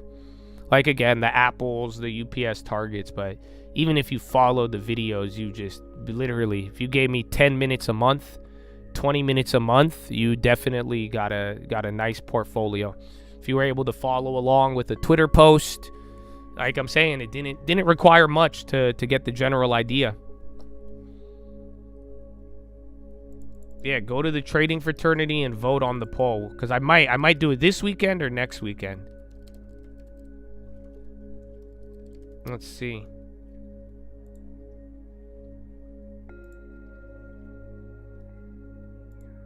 Humble yourself in the sight of the Lord. So yeah, which one do you guys want? I'm giving you an option. Do you want a video on the next 1000% stock? The macro indicator everybody is ignoring? Or an updated earnings strategy? I'm putting the ball in your court, my brother. I'm still going to post a long-term video once I make one. But yeah, go. It's on the trading video. I'm not, you got to vote on it. I'm gonna go with whichever one wins, bro. I don't even know who's winning, actually. It doesn't even show me until I click one. I don't know what you're here. I'm gonna vote private. No, I won't vote. I'll just vote at the end and see.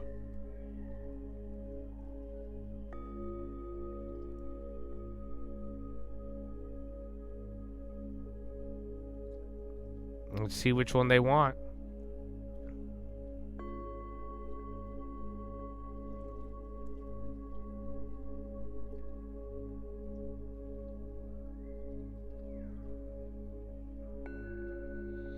Humble yourself in the sight of the Lord.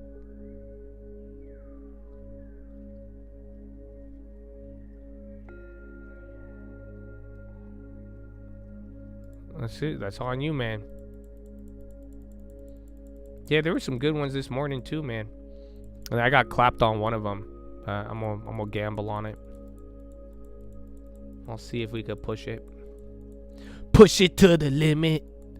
Long term. I don't know. The comments are pretty funny. I see a little beef in the comments. I don't know who's winning. So yeah, go vote on it. I would like to see what you guys vote on. No, go click on it. You got to do it. I want to see it, actually. I don't want to fuck it up, though.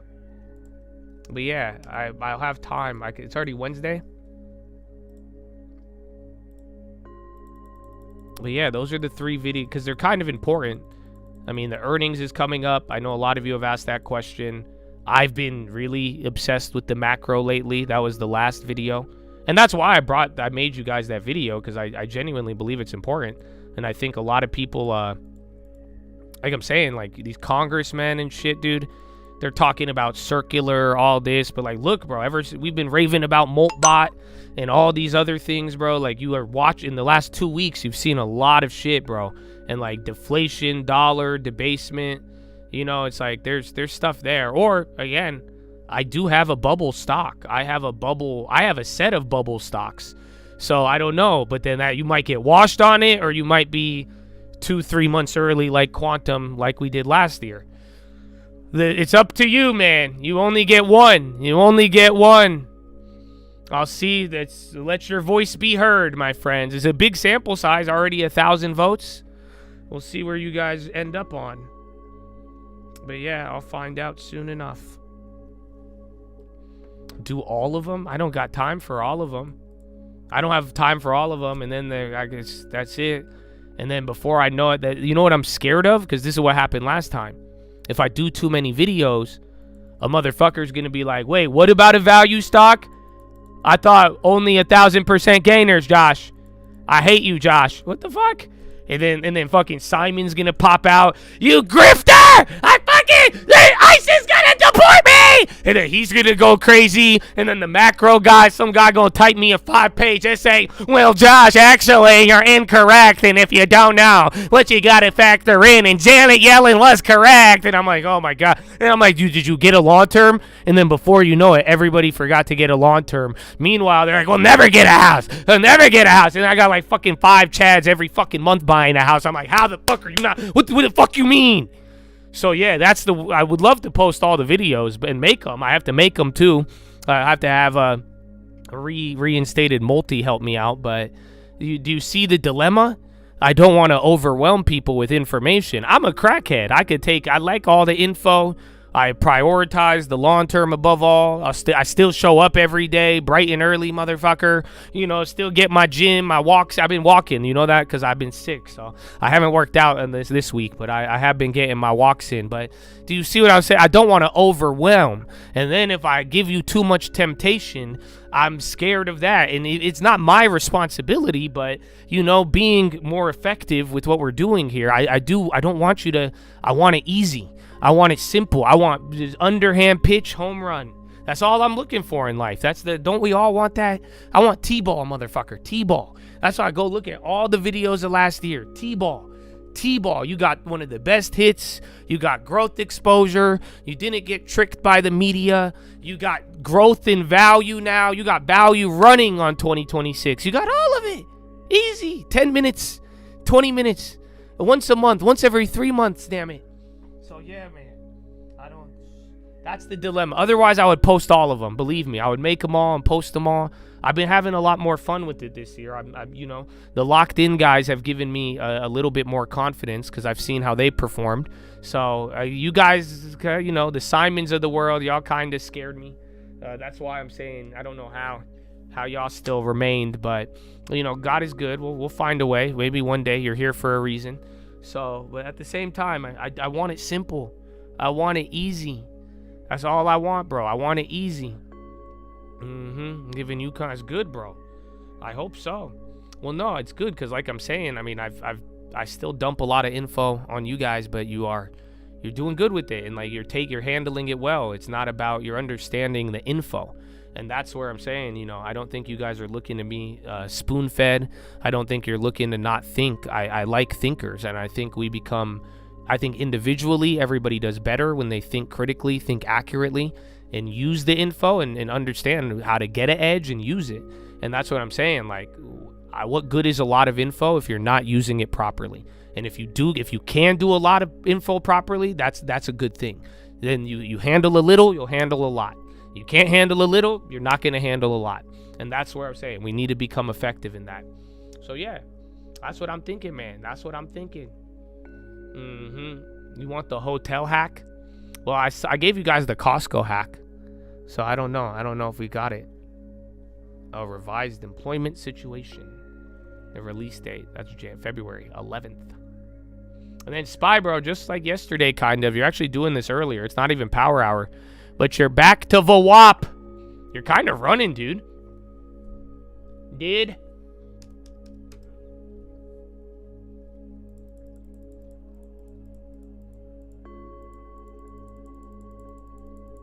I reclaim my time.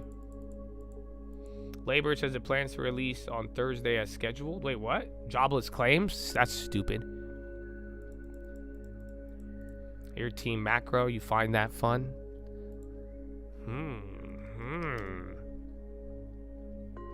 I do like macro a lot.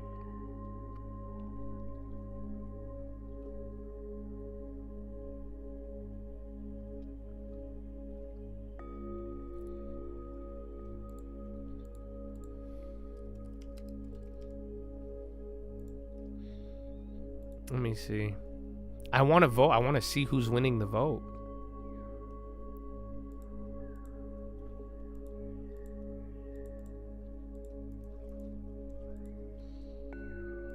So go vote on it. I'm excited. In the locked in, you click the join membership and you could upgrade. But this video is going to be on the trading fraternity. This one you will not need a membership. So that's it. We might. And then I'm going to work on releasing the Simon membership. We're going to make a Simon membership. And then that way, I think we should do that. I'll give you guys a Simon membership. And that way I could grift off of you. And then you have to pay $5 a month. Maybe $20 a month, actually. It's kind of annoying to deal with that fuck shit. $20 a month. And then you could only talk about politics. So then that way, if you don't want me to ban you for getting in the way of everybody, that way you could just get like a political badge, and then I'll have you get a badge of Elizabeth Warren, and then that way we know, and then we'll be like, oh, he paid for this shit. He's rich and wants to get in everyone's way, even though, you know what I'm saying? So yeah, be on the lookout for the Simon membership. Otherwise, locked in, just hit the join button, and then that video is going to be on the trading fraternity though. Like I'm saying, if you guys could get good lawn terms, handle the information as the locked in guys have, and do very, like, again, I'm here to give you info. I've done it for almost a decade. We've been early. We've been correct. We've been accurate. Some of them have been monsters. I want you to use it, and I want you to use it the right way. I'm not here to chat back and forth about it. I don't like complainers. I want effort. And if we don't do good, I want to know why we didn't do good and do it in the right manner, not just because this guy voted for whoever and all that shit. You know what I'm saying? So like I'm saying, if we could do that, I would love to provide a lot more videos, but if we can't handle the easy long-term fucking home runs, I'm not like, what the fuck are we doing? Why would we want to do more? So ball's in your court, man. Meet me halfway. Can you meet me halfway? Long-term stars, and I'm gonna go save. I don't know the rest of this song cause it's peasant. No, you guys want it? I'm serious. The Simon membership's real. That's it, bro. I'm mad. I feel offended. He called me a grifter. I'm not offended he called me a grifter. I'm offended that I haven't grifted. Because if I'm going to be called a grifter, you know how many people got mad at me for buying Intel and telling them that tariffs, I would not be scared? My own sister. So I need a grift off. If you gonna call me a grifter just because I made a good decision, motherfucker, I'm gonna I need my $20, and you could go ahead. If you don't want to talk to me about stocks, you already figured life out, you don't want to go to Reddit, $19.99 a month, I'll give you an Elizabeth Warren badge, and then that way everybody knows. That way everybody's like, oh, and then I can open up the chat.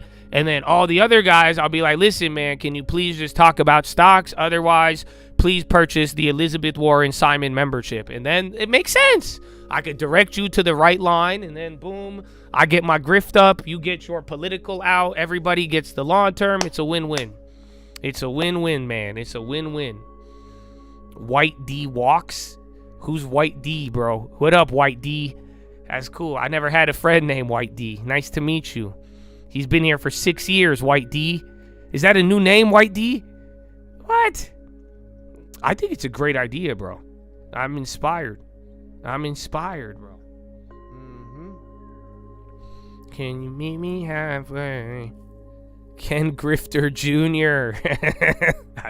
That might be a good backup name, man.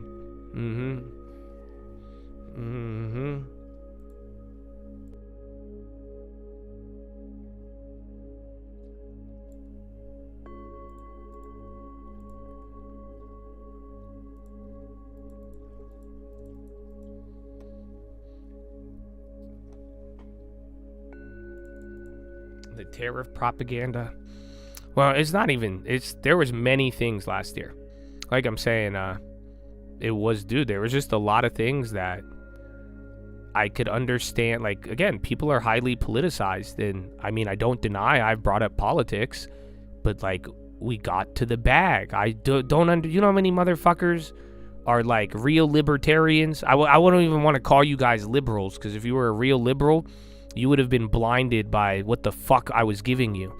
And some of you, we made money, bro. And you made money and you took advantage of every opportunity. Again, I didn't like certain things. There was an opportunity right in front of you that you don't see too often. And that's what we saw, whether it was fucking dumb Solana shit, whether it was crypto, whether it was critical minerals, scam companies, Intel, you name it, bro. Like, that's it. We had to do it. So, like I'm telling you, it's just like, that is what I want. I want you to have info and use it, but you gotta, like, there was times where the info was challenging because of what you were listening to. And if you have a certain attitude that everything is always, like, again, I am here to make anybody money who wants to make money. And like I'm saying, the gambling was another part of it. And that's where it was like, too, it's like, no, like, is it about making a random play every day? Is it about flipping an option? It wasn't. It was about the timing of the opportunity. Do you guys understand? It was a new president. There was more money being spent. There was things that we have never seen before. Fucking Intel being halfway nationalized. Critical minerals. Like, again, a fucking Trump coin, for crying out loud. Like, there was all these things where it was like, yo, that's a great risk reward opportunity. But then it's like, it was easy to get one thing leads to another. And then you see one, and then people pump, and then it becomes about politics, and then it becomes about this, and then it's like, okay, don't miss the plot. Don't miss the plot. Ooh, could make them the Burke, maybe, because he's held it for a while, but that'd be a pretty big risk. The reversal, I think a lot of the software, but I do think be a bigger software bounce, and then I think oil chilled out. Or not oil, but some of the like war stocks chilled out, and then oil. Yeah, no, oil did chill out. So I think that, because remember, this was the fucking Iranian, just like yesterday, we're back up to the below the Iranian level. Difference is we're early. Yesterday I did that like at the end, and then Google down 1.8 instead of 3.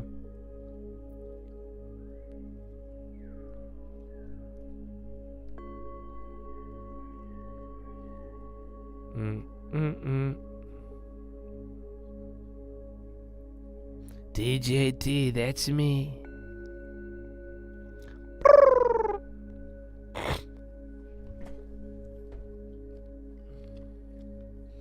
MTN. Oh, they ripped today. Oh, they dropped. I don't know, bro. I kind of want to buy Vail because they're so shitty. I hate them as a company. They've ruined American skiing and snowboarding. It's a REIT. It's a REIT of hotels. But I don't know if that model is gonna last. I remember Mosby was talking to me about them, and then they popped. That was last year. I don't think that's what I'm saying. How can they get away with $1,000 ski passes for the next 10 years? They got good properties though. That's the crazy part. They low-key have it monopolized. But then, too, like, during non-winter, it's fucking dead. Not enough snow. What about climate change? Oh, no, wait, you're right. Global warming. No, you're right. Yeah, not enough snow. I just was thinking climate change. Yeah, Yeah, because in November, bro, they right out the gate, because they acquired a lot of good properties. And then, bro, they jacked up. I'm telling you, they jacked up the prices, I want to say 10 times. At least 5x. Do you know how much it is to ski? Bro, my girlfriend was mortified. She's from Switzerland. And she said, what do you mean? Dude, if you buy a ski pass for 2 days, it's like $1,000. And then they're like, oh, well, you could save money if you buy the yearly pass. So if you go during the, like, holidays and the good ski times, anywhere, Vail, anywhere in Colorado, anywhere in Utah, anywhere in fucking Idaho, any of the good ski properties and they own most of the best spots, they charge an arm and a leg on the 2-day, 3-day pass, and then they'll be like, okay, you could buy this instead. And then you buy the ski, it's like $500 for the year instead of paying $1,000 or $700. And then are you ready for the best part? Are you ready for the best part? You buy the yearly pass, and then they exclude the popular dates. You can't make it's terrorism. It's snowboarding terrorism. And then, bro, you could go anywhere in Europe. You go to fucking Courchevel. You could go anywhere nice in Switzerland. It's like $100, if that. No, it's an insane concept. KKR popping.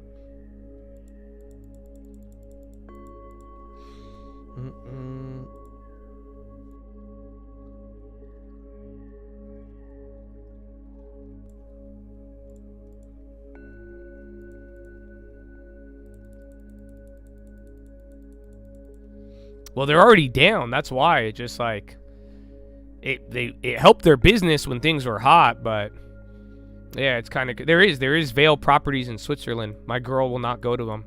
Neither will her dad. And like they ski, like that's like their fucking pastime. But yeah, they don't fuck with the Vail properties. It's expensive. It's just like, and if you actually come from like a ski place, it's like it's offensive. It's very corporate, capitalist, American, like, what the fuck are you doing?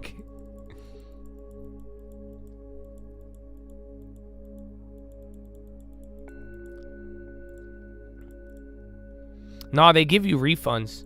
So if you buy the 2-day pass and then you only use it for 1 day, you get a refund. That's what I did. I skied for 1 day, and I said, fuck this, I'm not doing this. I said, give me my money back. I said, I'm going to go to and I went to the spa. And then my girlfriend, she skied the whole ass mountain the next day. I said, that's all you, baby girl. I went and I got the spa. I saunaed. I chilled. I said, I like this little cabin ski town. Fuck everything else. I don't need to go down a mountain. I'm a damn adult. Why do I want to skate down a mountain hella fast? I'm not. And get injured, run into a tree. Oh, no. Fuck all. I hate skiing, bro. Skiing and snowboarding is terrorism. Economic terrorism, body terrorism. It's cold. I don't want no snow in my butt crack. It's not, that happens, okay? It's not fun. It's not fun. It's cold. So no, I said fuck all that, bro. Space Bureau accepts filing. That was the one from a week or two ago. You get me on a snow. That's what my girl said. She said, you need a trainer. You need to do all this. I said, I don't need it. It's too risky, man. If I get knocked out, I'm not trying to tear an ACL. I'm not trying to fucking, can I tear my butt crack? Like, it was dangerous, bro. I didn't like it. I didn't like it at all. When I was young, I did. I had a moment where I snowboarded for a couple weekends in a row. We would go to Mount High or Big Bear. But like, other than that, I can't do it, dude. I can't. I'm not anymore, bro. Not anymore. And I had weak legs at the time. I just was not. It was too much, dude.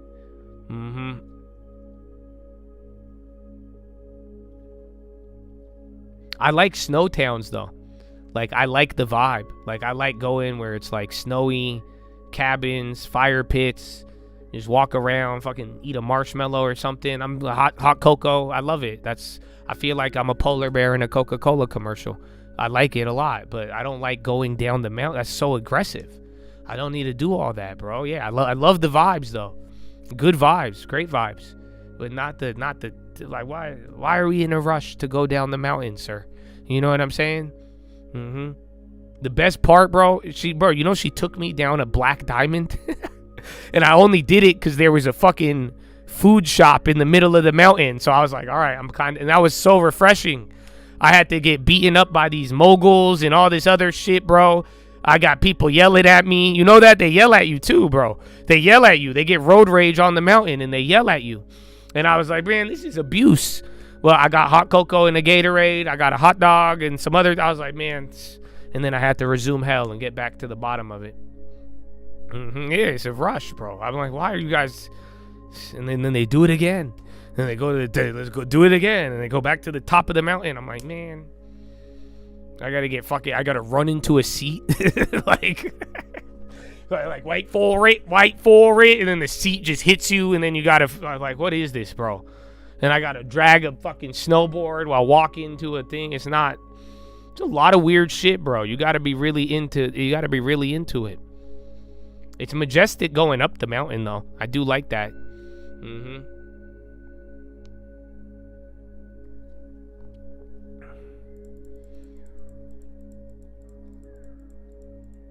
It becomes enjoyable.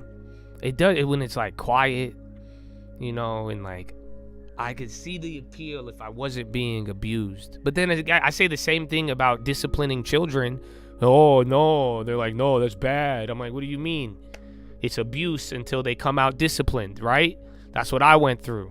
That's what you're trying to tell me about going down a mountain at 70 miles an hour with a board strapped to your feet. Like, come on. What's the altitude, bro? I'm telling you, it's scary. Think about it. Aragachi confirms nuclear talks with U.S. and Oman. Yeah, so that's why we bounced. I said they were gonna unwind that. It didn't seem like it was guaranteed. They just wanted to shake things up.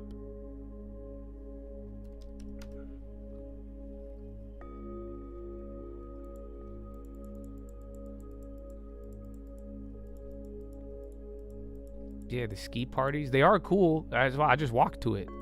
You could just walk to it, bro. You know, I don't need a fucking...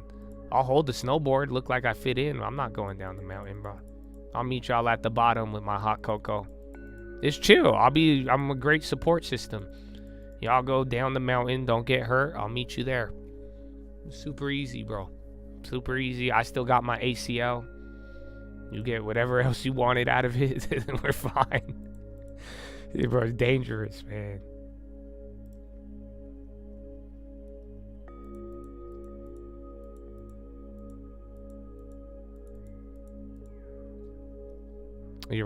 No, it's done that before. But there's something happened in South Carolina, I think. And then I don't know if it was the other one, but like every energy, like electricity down to... and then solar got hyped up today too, though. But then even solar started to come down.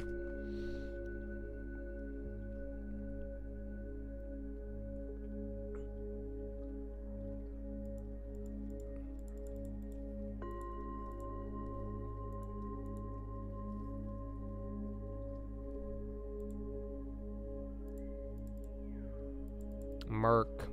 We talked about Merc last year at 80. Remember, I was like, man, I really wanted it. And then it proceeded to rip a week or two later. All right, Chad, I need to go to the bathroom. Maduro associate Alex Saab arrested by U.S. Venezuelan authorities.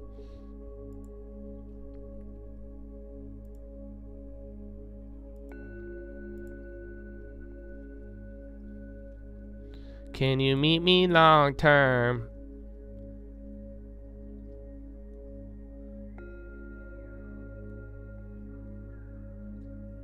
There's a judicial committee on preventing scams and fighting fraud.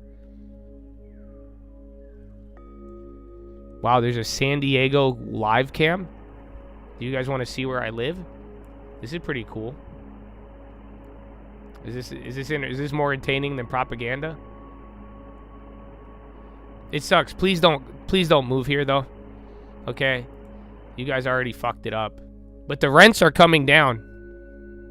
See, they got one where you could book one of these and then fish off of the pier instead of going on a boat.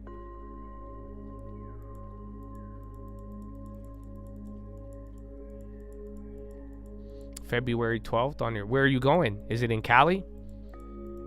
I'll be down. I'll just stay at the bottom of the mountain, bro.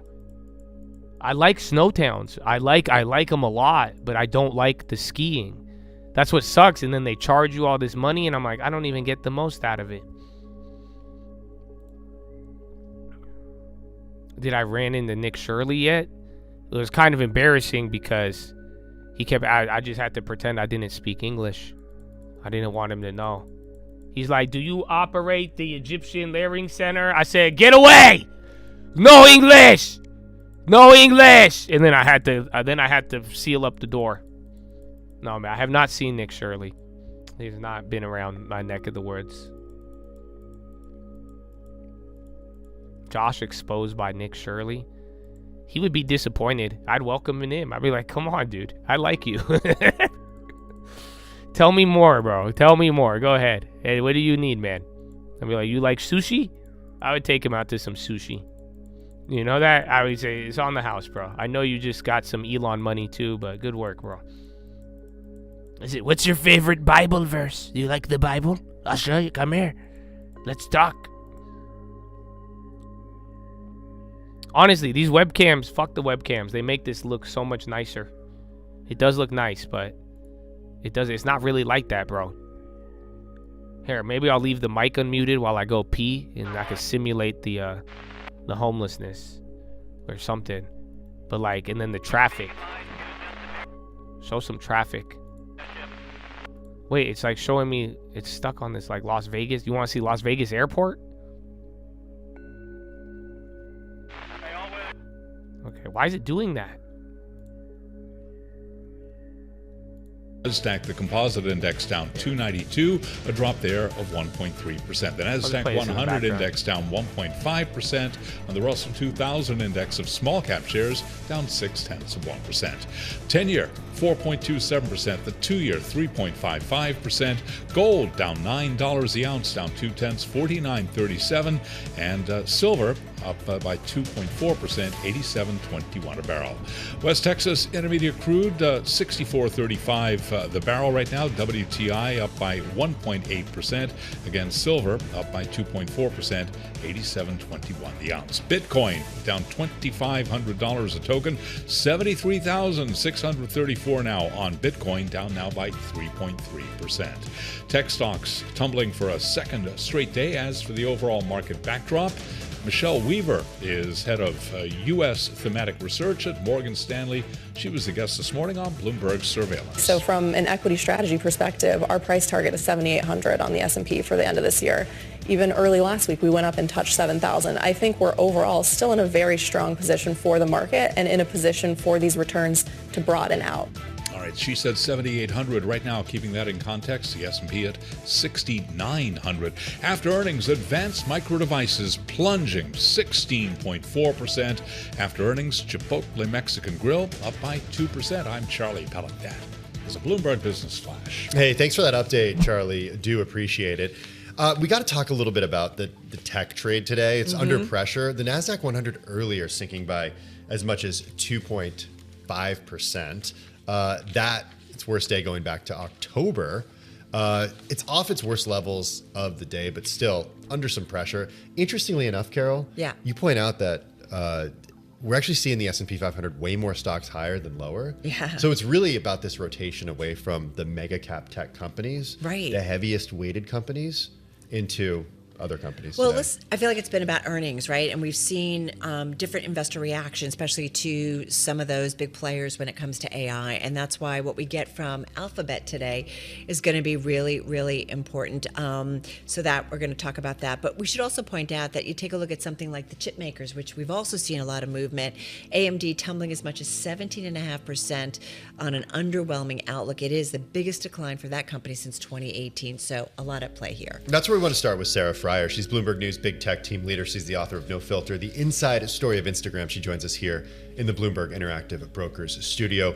When you hear a headline like worst route since 2018, you start scratching your head and then you're like, what's going on? But then you look back and wasn't see a bad earnings. Yeah, she said 7,800, bro. Hey, man, 7,800 it is. But remember when 6,000 sounded crazy? Yeah, Boeing did rip. Remember, they got some... What is that? Oh, it's this making the noise. Oh.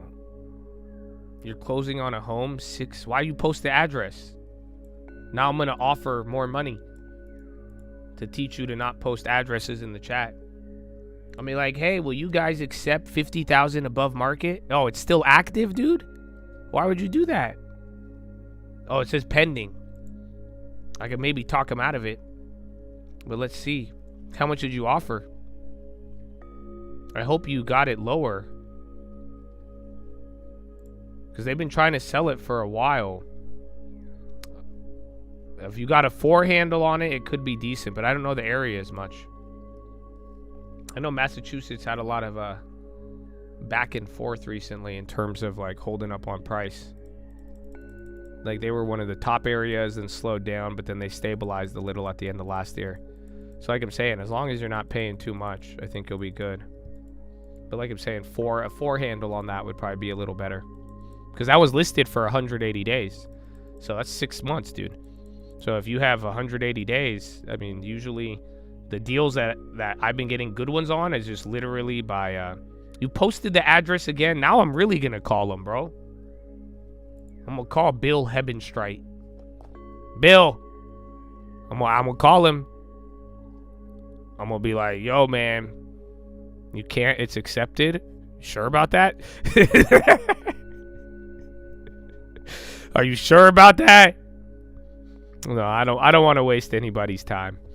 I feel bad too. And then if you got to, I'm gonna show you the worst of humanity, because they would be like, "Yo, I'm down."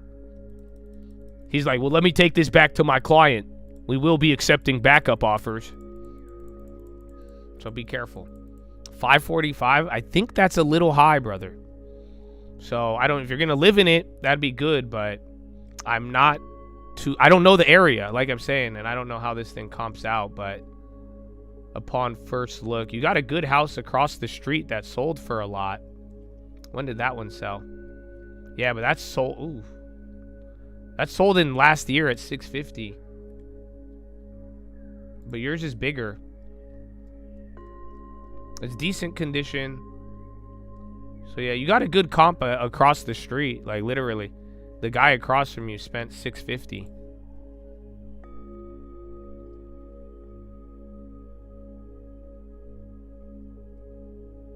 Five seconds in is I hope you got it lower. Well, yeah, bro. Because that's what I'm telling you, bro. It's like if you have 180 days on the market, here in California, I could get a motherfucker down $1 million. Depending on how much the price is, but you could get like 10% off. Like, that's what I'm saying. It's like people really, you'll get a stubborn seller, but it's like if it's already hard comps and they really want to move, 6 months is tiring. You know what I'm saying? Like, dude, imagine, bro, okay, go put an option for sale. Go put an option for sale. And then imagine it doesn't get filled for 6 months. And then somebody's like, I'll give you 10% low than your ask. 15%. Might be a large amount of money, but you might actually seriously consider that. There's a house down the street at 4. Yeah, I don't know this. The area, Boston, man, Massachusetts, it's a little different. So yeah, if I knew the area better, I could give you a better idea. But even then, though, my first inclination is I would not pay near list on something that sat for 180 days. Because like I'm saying, it's like you got to think about it when it's your time to sell it. If that property took a while to sell at that point, unless it's, unless you're going to, like the market's going to be really hot or it's really updated, even then it's like it might take a while for you to sell it as well too. Like I said, you have a really good comp across the street.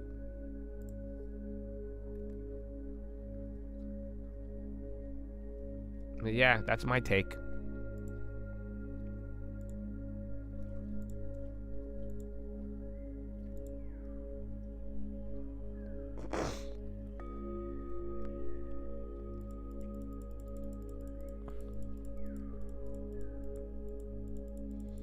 I reclaim my time.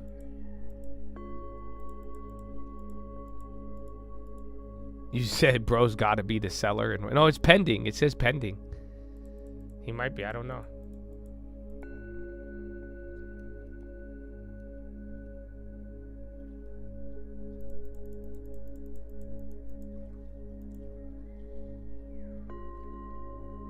They won't go. No, bro. Everybody will. Dude, if it sits long enough, you guys would be surprised. That's it. I mean, I'm sure there is some attitudes that don't really change too much, but if it really is like way out there, they'll take an offer because it just won't sell. It will not sell, man. But then again, I've seen people in Cali who can't sell, and they will keep that shit up there, bro, forever. So, yeah, it goes both ways.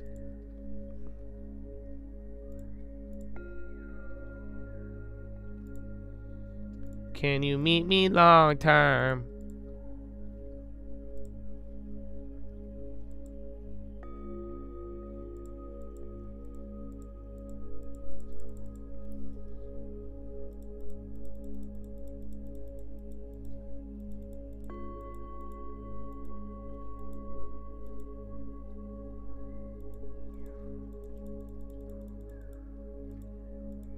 How much off is it if it's sat for a year?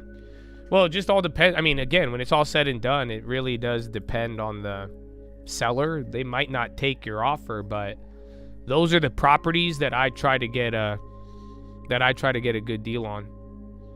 Like, because then again, it's just you're more likely to get a motivated seller.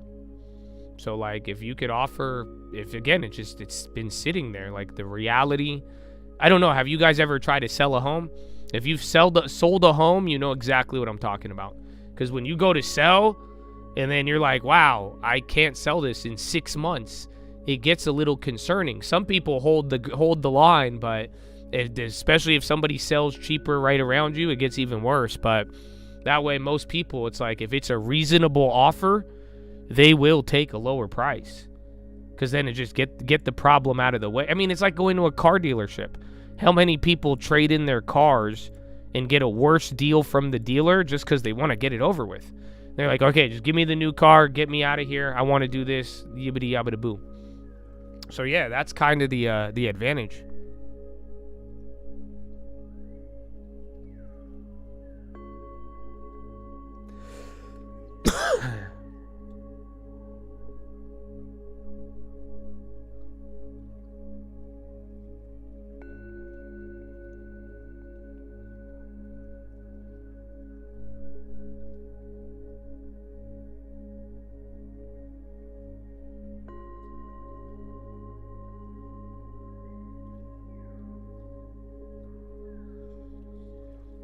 I just want out.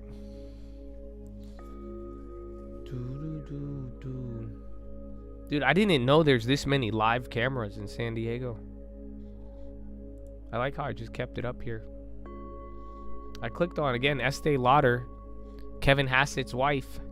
Woo! I wonder how much she owns.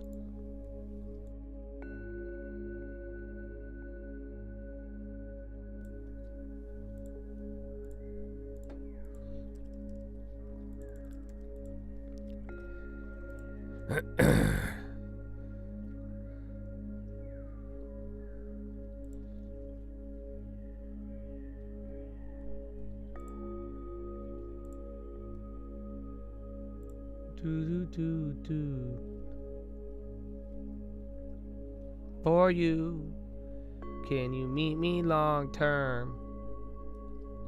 Ooh.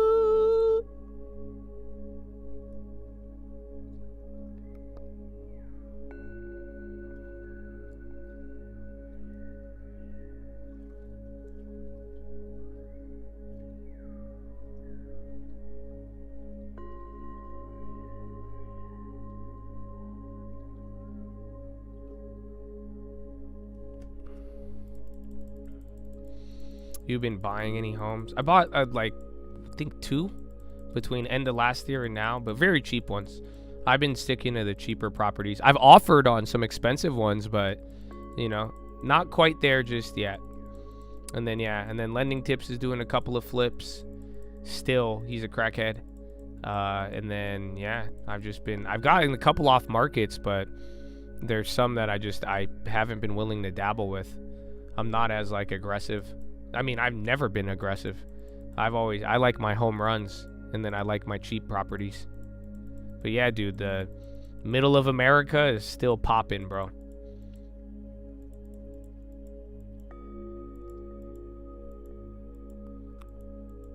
You argued with the seller for weeks for him to cut your price 45 days later. to offer it to you, so then I offered them even lower. Yeah, that might not be a good sign though. Like I'm saying, I've had people do that, but then I just usually don't want the house anymore. Because again, if it can't sell, like, the sad part is when you put it up and it doesn't sell for a while, you kind of are proving the value. And obviously things could change, but you guys see how slow real estate is. This is a realistic real estate market. You know what I'm saying? Like, it does, like, yeah, it goes, and it's not fast. It's not quick. You're not gonna buy something and then sell it right away. But yeah, I'm also trying to get rid of properties too. So I got a couple, but then I'm trying to offload some other ones. Can you meet me halfway?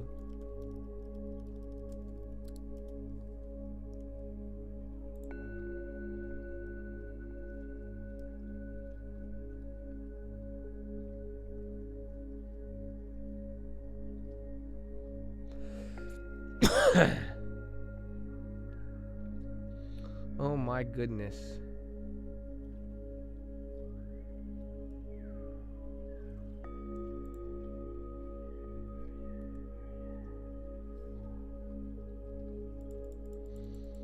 Can you watch people on the Venice cam? I think that's against the law.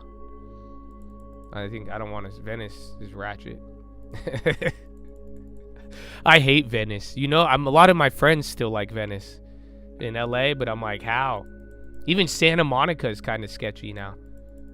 You know that last time I was in Santa Monica, bro, and I have my girl's little dog, and I'm walking this motherfucker on the boardwalk, like not the boardwalk, but like the pathway.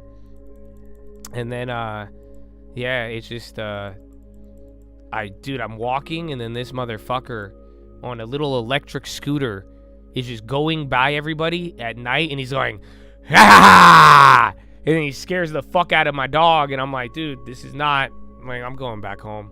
And then there's a bunch of homeless people. I'm like, I'm gonna get stabbed. So I was like, I'm not trying to get into a sword fight right now. I had a knife, but I wasn't willing to use it, so I went home. Why am I trying to offload? There's some the rentals on them. I don't like dealing with them. And then some of them I've already put a decent amount of money, and then there's good equity. So if they slow down, I get a couple bad renters. I'd rather just cash out the equity and then move it to a better area. So more or less desirable area, to be honest.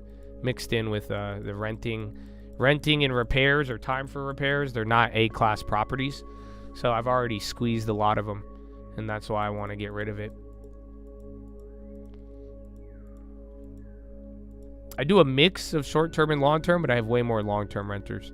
Short-term's nice, but it's stressful. Short-term, you can make a lot if you get a good one and it's priced good, but yeah, just a lot, and then you deal with people, and then anything could happen. I don't invest in any robotic names, no. You accidentally bought someone's mixtape? Oh, no. Yeah, you fell for it?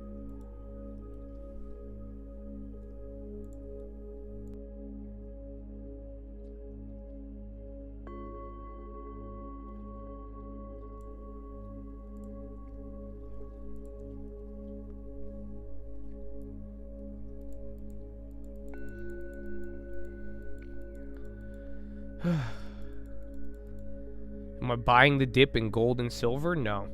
I mean, I never bought it. I would gamble on the options, like on certain periods. It definitely looks tempting to kind of go both ways, but we need the volatility to settle out. But I haven't really touched my real, like, gold and silver investments. I haven't touched them in over 10 years, to be honest with you. Even my mom, she was like, did you lose money on the gold and silver? I'm like, Mom, I said, because my mom, she would remember these little bars. I was like, I don't touch it. I told her I gambled on the options. She didn't quite understand, but yeah, I said, no, it wasn't that crazy. Do I wish you held my first ever property? Ooh, well, I have one of them, believe it or not. I have one of them from back in the day, and that I love it. I don't think I'm ever getting rid of it. But some of them I do. Most of them I regret. The ones in California, because California went crazy. But yeah, the ones some of them overseas, I not overseas, like out of state. Technically overseas to my ass, but I'm not too like regretful of them, because some of them are just like they'll either stay in a range, and then some of them are nightmare properties. That one I sold, actually I sold one. Do you guys remember I sold a property in 2020? Was it 2024? It was like end of 2023, end of 2024. I sold this new build. And LT was even telling me, he was like, you'll only get $50,000. You'll only get 20. And to him, he was saying that's all I would get. And rates were high. You know what I said? I said, fuck that. Listed 150 above. I sold that bitch, bro. And guess what? I am not mad that I sold it. That was probably one of the best decisions, because I got paid a bag for it. And then I also, that property just, all it did was go lower. It like went slightly lower and then stayed the same. But yeah, I was a lot more. Well, yeah, it was a new build. I got it at a very good price, but then by the time we like took delivery, rates were high. Market was starting to slow down. So I Airbnb'd it. I used it for a little bit. It was a nice property, but then I didn't like it. I didn't like what they were developing still. There was a lot of stuff going on, and I was like, you know what? If we could make some quick money off of it. I think I only held it for like 6 months. I think 6 or 9, so there were some tax implications which sucked, but yeah, like LT was saying, the market wouldn't get me a lot, but I was like, nah, there's still some jumpy motherfuckers. So I did it 150 above, and I got out of it. But that one I was not mad. Did I go back and buy your childhood home yet? No, fuck that. I don't want to. Dude, you know what's crazy? I think that house is worth like 900 grand now, which is insane. Because, again, this was fucking El Cajon, like, ratchet, bro. Like, down the street, our neighbor would park, like, a fucking semi-truck in the driveway. It is a block away from a 7-Eleven. I'm shocked. Even my mom trips out about it. Not even for the nostalgia. No, I could play the fucking cockroach game here. I'm fine. I don't need it. I'm not that sentimental, sadly. I like my Bible. My Bible get me sentimental and all the things the Lord has done in my life, but I'm not really like, yeah, let's go back and see where we came from. I say fuck all that, because it's terrible. But I can't San Diego, dude. I mean, I don't even know the address again. Let me see. I remember the like street, but I forgot like the actual. I can find it though. I've driven by it.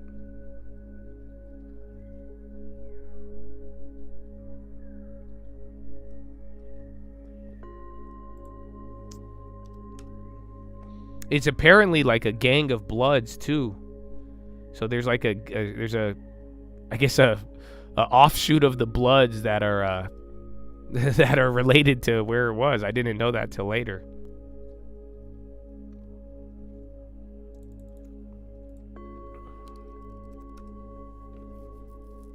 Why can't I find it?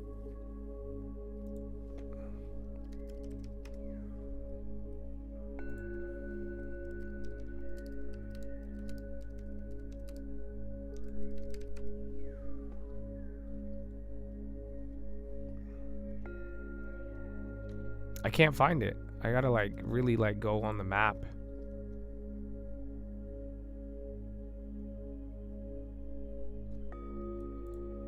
Let me see.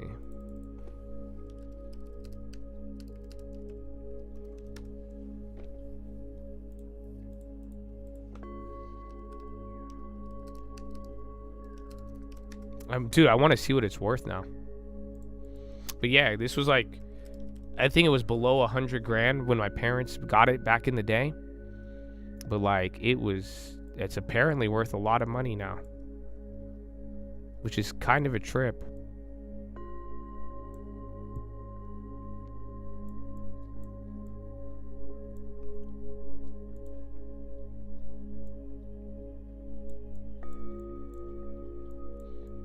That's the 94.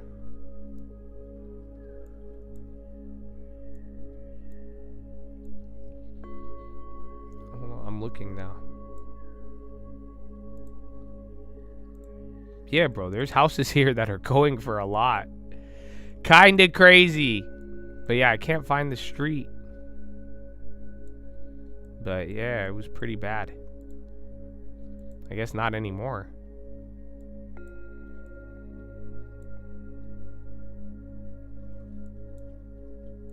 I'm literally looking for the 7-Eleven. If I could find that 7-Eleven, I could find the house.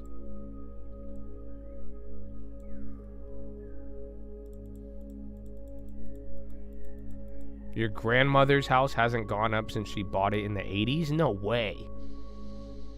I guess, see, that's the crazy part about Cali real. Dude, anything. I'm telling you, every shit box in California, if you bought it 20 years ago, you made a decent amount of money. I think my parents, I don't think they made money on that one. I think they made like $5,000 at the time, or they sold it for a $5,000 loss. I'm surprised they even bought it back then. I think they bought it in like 90s, I want to say, but they bought it, which was kind of surprising. But I think it was the church people who told them to. I'm telling you, bro, these church people have been telling my dad to make financial investments since he got into America. God bless him, bro. God bless him.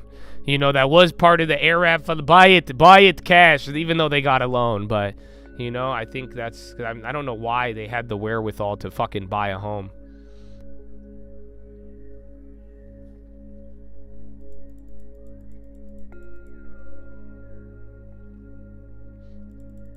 Well, after today, bro, the Google plays, sucks. I was up on them. I need to see where they're at. But yeah, you got 30 minutes. I'd finalize them. Then the SMCIs went down. We made those free.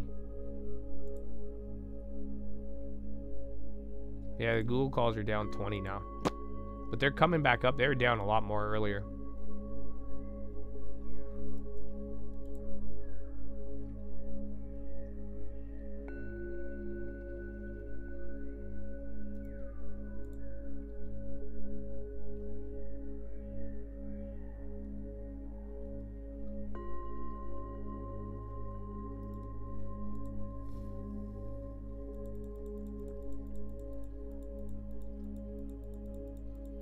You bought your childhood home?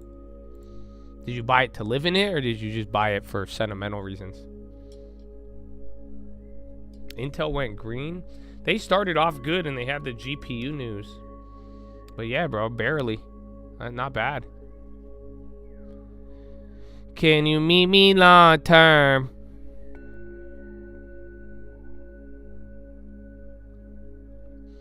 Google. Nah, Google has a chance to do a meta. But they have to really, like, impress people. But that's what I'm saying. It's either going to be between Microsoft and then AMD. But I don't think the estimates are that high for Google. Comparatively.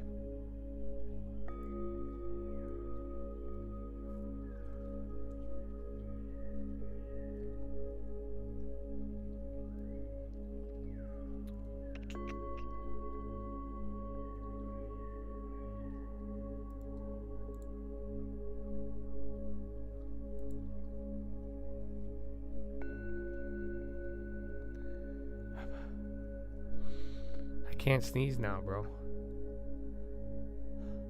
Oh, wait. Fuck yeah. I've been trying to get that one out for like an hour, dude.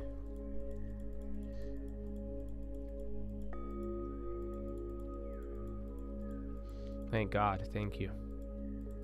Finger to the sky. Yeah. I don't know. I wanted to sell the Googles.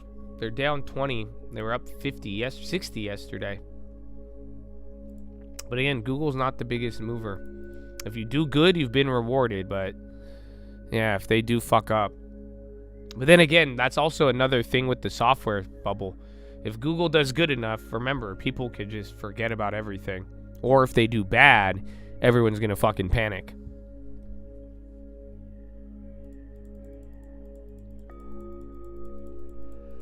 Can you meet me halfway? Right on the border, I got to go make a play. Google will lift. We'll see. You got it for sentimental. That's cool though. If you're into it, you know. I got beat in my home and we had cockroaches. I said I'm not ever doing that again. No, I'm kidding. No, I'm not kidding about the first part, but Yeah, I don't know why. I'm not really. I've driven by it a couple times. Like it's always fun to see. We had the bars on the window, all that good stuff, but never went too crazy with it. Today is a lot like yesterday. It did the bounce earlier, and then it did the drops softer in a weird way.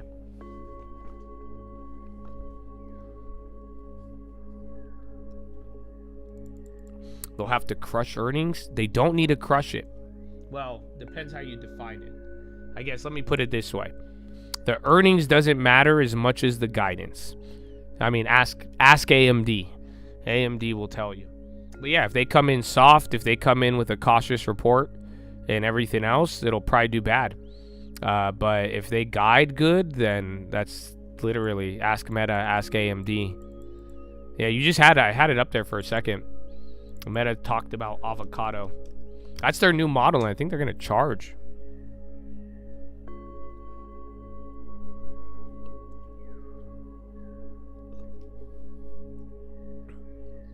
Pizza reminds you of the Epstein stuff? Damn. Well, dude, you guys want me to make it worse?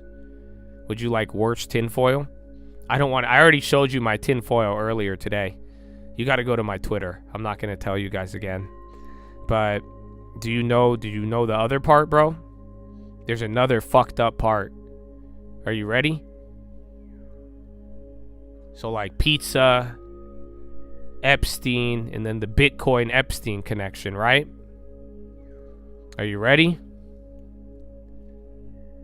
What was the first big Bitcoin purchase ever made on a consumer level? Or the first like big deal people made about using Bitcoin to buy what? I think it happened May. Yeah. Ironically enough, it was a pizza order. So if you were already, if you already had pizza fucked up in your head, unfortunately, think about it. The first ever, they were like, you could buy a pizza with it. Yeah, I know, guys, it's fucked. So I said, right when that first set of files came out, bro, I was telling you, the whole Bitcoin Epstein connection, it's like funny. It makes me laugh, but I'm like, oh shit, this shit's way too deep. I think it wasn't it from Papa John's? Yeah. I know, bro. They have 10,000 Bitcoin for a pizza. That was the first one, bro. I know. I'm sorry. I hate to ruin it for you, but I guess that's what I'm here to do.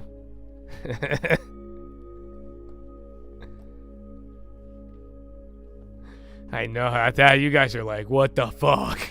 I'm sorry, bro. I know. Yeah. See, y'all just see, not a lot of people haven't made the connection yet, man. It's sad. It's sad, bro. I know. I'm sorry. I have to go through this with you too, bro. Yeah. I know. I'm sorry. I'm sorry. Hey, man. You'll get over it.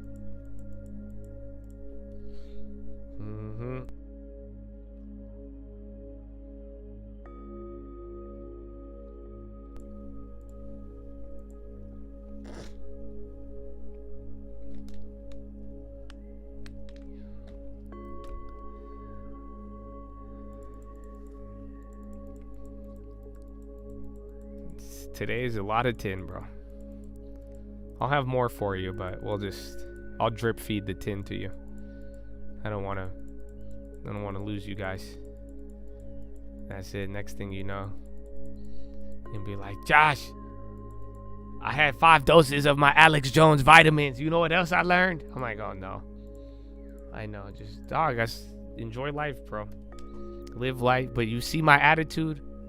I believe God is in control. You know that? So that's why, man. No evil. No weapon formed against me. You know, let the evil be evil, but you know, they will be judged. You know what I'm saying? That's it, bro. You gotta, that's it. Just what's your attitude? That's a big thing. I'll tell you I actually believe this. It's funny because this one, the Twitter algo, like, I don't think anyone's ever talked about this. This is what I posted yesterday because I kind of believe it. This is my original tin, bro. I think Epstein killed Satoshi. Because there's an email of him saying he gives permission to kill him and that he lied to him. And then he was already doing the funding and all. This was 4 or 5 years after the pizza, 6 years, I think. So yeah, I think he killed Satoshi. That's why the wallet will never move. And then that's why he probably went really hard on it down the line. Because think about it. If you knew 50% at the time or whatever, you knew it wasn't going to move. You fucking whacked the dude.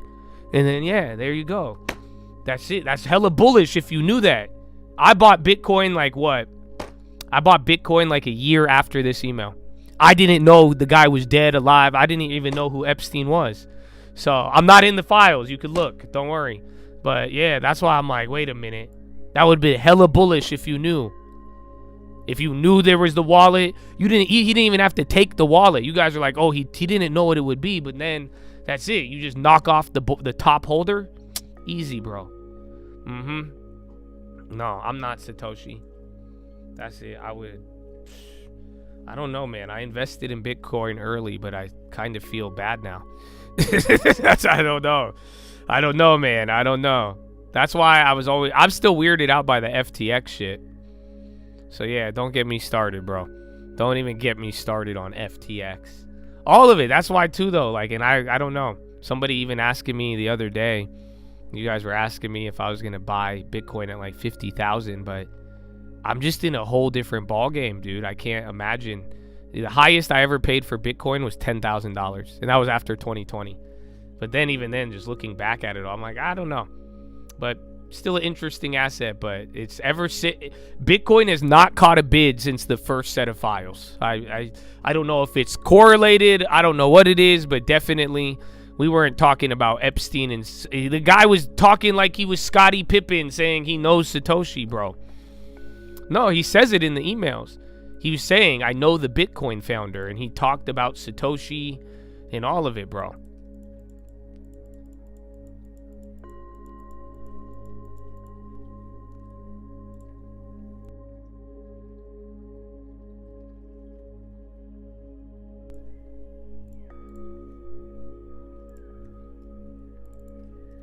Can you meet me halfway? Long-term trades, I'm out there for you.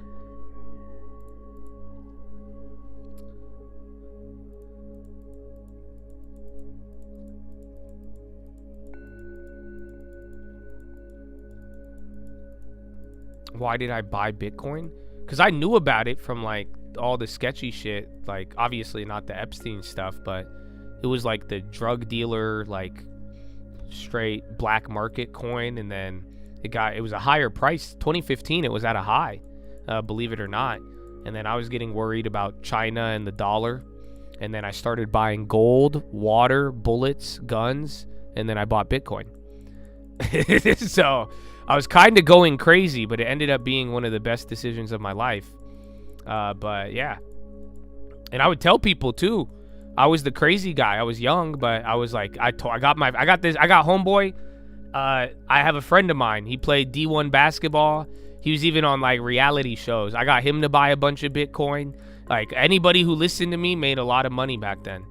In that order? No, it was pretty manic, to be honest. But it was kind of just whatever I could get my hands on. But yeah, I even sold stock for it. I changed some things around. I was like really like, yeah, and then I made money off of the China crash, and then I bought more Bitcoin and gold, and so yeah, I was going kind of cuckoo. And that's when I was like, oh my gosh, the dollar's gonna end, the world is gonna, this is before you guys had propaganda, like not as much, obviously there was a different level of propaganda, but like I was just like, I thought I fucking cracked the code to the universe, and then the code said we're gonna get raptured. So I was like, I need money. That was a stupid logic, but it worked. I think the Lord guided me for a little, and then I learned a lot from it. Oh, I didn't even finish that story. That's when I got the letter from the SEC, because I bought so many fucking puts, and then like 3 days to a week after I bought the puts, the market dropped 10-15% in 3 days. August 15th through the 20th, there was the flash crash based on China.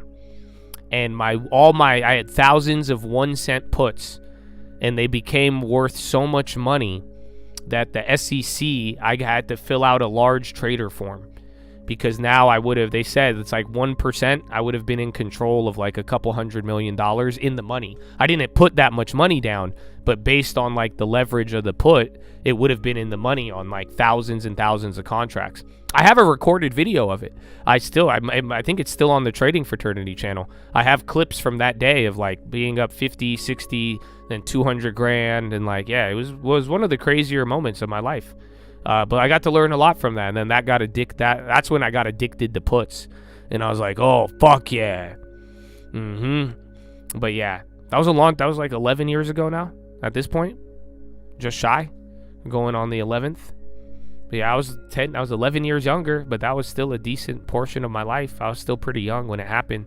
I just lost my hair now, but you know, it's all good. But yeah, I think it made me more mature though, because like I got to just do that early. And then that's what I'm saying though. That's why I like the people who like go on Reddit and like lose their shit and like this propaganda shit. Like you guys had to have seen it, man. Because it's just like once you go through it and then fucking a couple years go by, and then you see what the market does, you'll learn something. Because I learned now, because now I'm like, yeah, bro, that's why I always hold the long term, bro. And then at the same time, you know, if there is good, if you have other opportunities, you take them. I like historic opportunities. That's what got me addicted. That was all macro at the time. That had to do with the Chinese currency. I remember even the days before Jim Cramer. And this is what I'm saying. This is part, where do you think I get my attitude from, bro? Because like there was a week between the Chinese deval and it going down that I was like, yeah, dude, I was like, this shit's gonna get fucked up. They devalued the Chinese currency. Everybody on TV said it doesn't mean anything. They renamed Google. That's when Google got renamed to Alphabet. I think it was that same week. And then yeah, that's it, bro. Simple as that. And then I never believed anybody ever again. You didn't have to, because if I did listen to the TV, if I listened to the fucking people, you know, you would have, that's it. You would have just been reacting instead of like I like a good puzzle, you know? No, I'm not dude, I'm just a little Egyptian boy. And I hope that inspires you, all of you, that there is no giant too big, baby. No giant too big.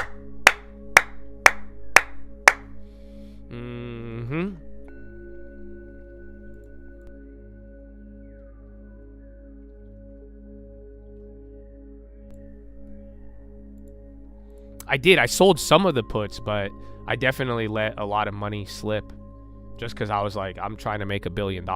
I thought that was my George Soros moment. But again, it helped me out a lot. Like at the beginning of that year, there was another little flash crash in 2016. Then there was like Brexit, and then there was Trump, and then COVID. That's why like it prepared me for a lot of things. That's why I think it was a very like, it was a very valuable lesson. I'm telling you, there was nothing that could have like, you wouldn't learn that in school. I already graduated, I think. Yeah. But like you wouldn't have learned. It was next level, dude. So that's why it's like, it helped me for a lot of other moments, and it helped me establish things. And that's why it's like, you know, getting to understand finances, and even though like short-term fear, and if you were right on it, like it goes crazy. But yeah, it was fascinating. And that's why, like, think about it. We did the same thing with COVID. Bro, we had a month. I still have that video up. I had my damn Moltbot go through it. Go look. Go to the Trading Fraternity and go to January 2020. There is a video, and it says Wuhan virus. And I'm telling you what happened, and we compared it to SARS. That's why, bro, we had TLT was one of many plays. But, like, that's what I'm saying. But then, too, there's a reason why we were buying the fucking dip, though, as well. Because then I didn't go perma bear because I remember what happened last time. So it was and then COVID was kind of slower than what happened, though. That flash crash has never happened ever again. Maybe that Japan flash crash, But that, nothing could compare. Like, that was 15% of the whole market in 3 days. I've never seen anything like that ever again. ARM's dying, but the premium's jacked up.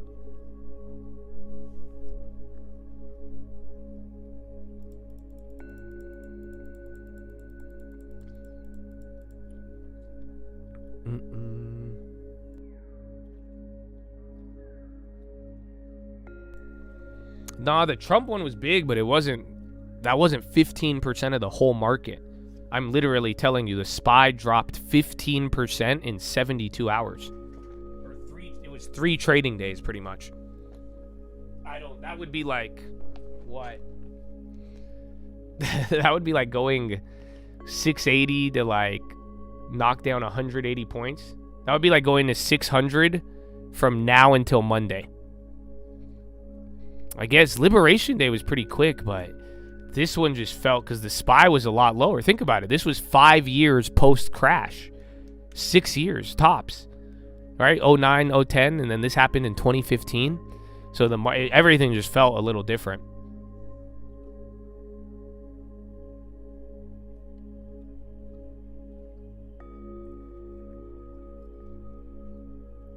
Can you meet me halfway? There you go. You could. Oh, again, I posted these videos on the trading fraternity. This is why YouTube they don't want you to see them all. But you could go look up the Wuhan one. Go look up August China flash crash. Again, it sucks. You used to be able to like type in the topic and then put my name, and then the algo would show you my video, but now you got to just like fucking hunt for it. Snap, I don't really care too much about it now. But we'll see. I mean, I've heard people pumping Snap recently, to be honest. But yeah, man, we got 7 minutes. I'd Rapparoony, Chattadoony.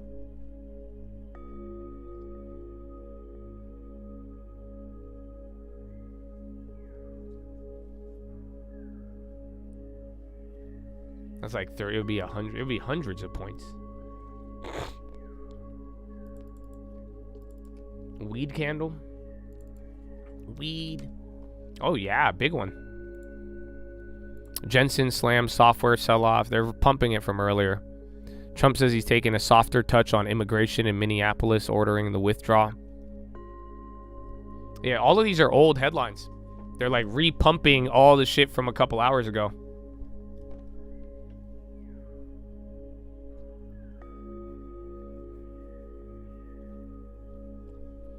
That happened during COVID.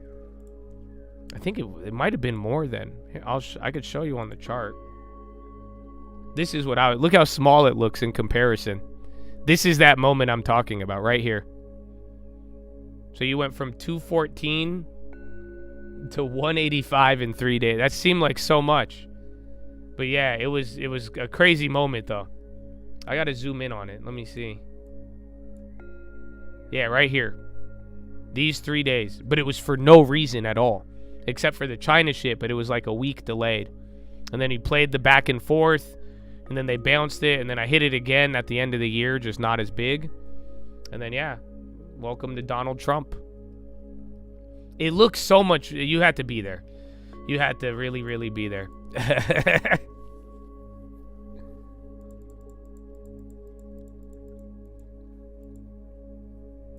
Nowadays, that's what I'm saying, bro. Just look at the shit we go through now. Like, it looks like nothing comparatively. Yeah, so it was over 10 years ago. I'm getting old.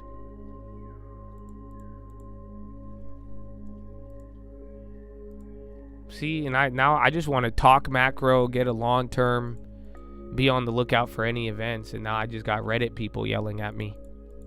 And they're like, you believe in God? Fuck you. I'm going to get deported. I'm like, dude, just... All right, man. Happy 3rd year in the market.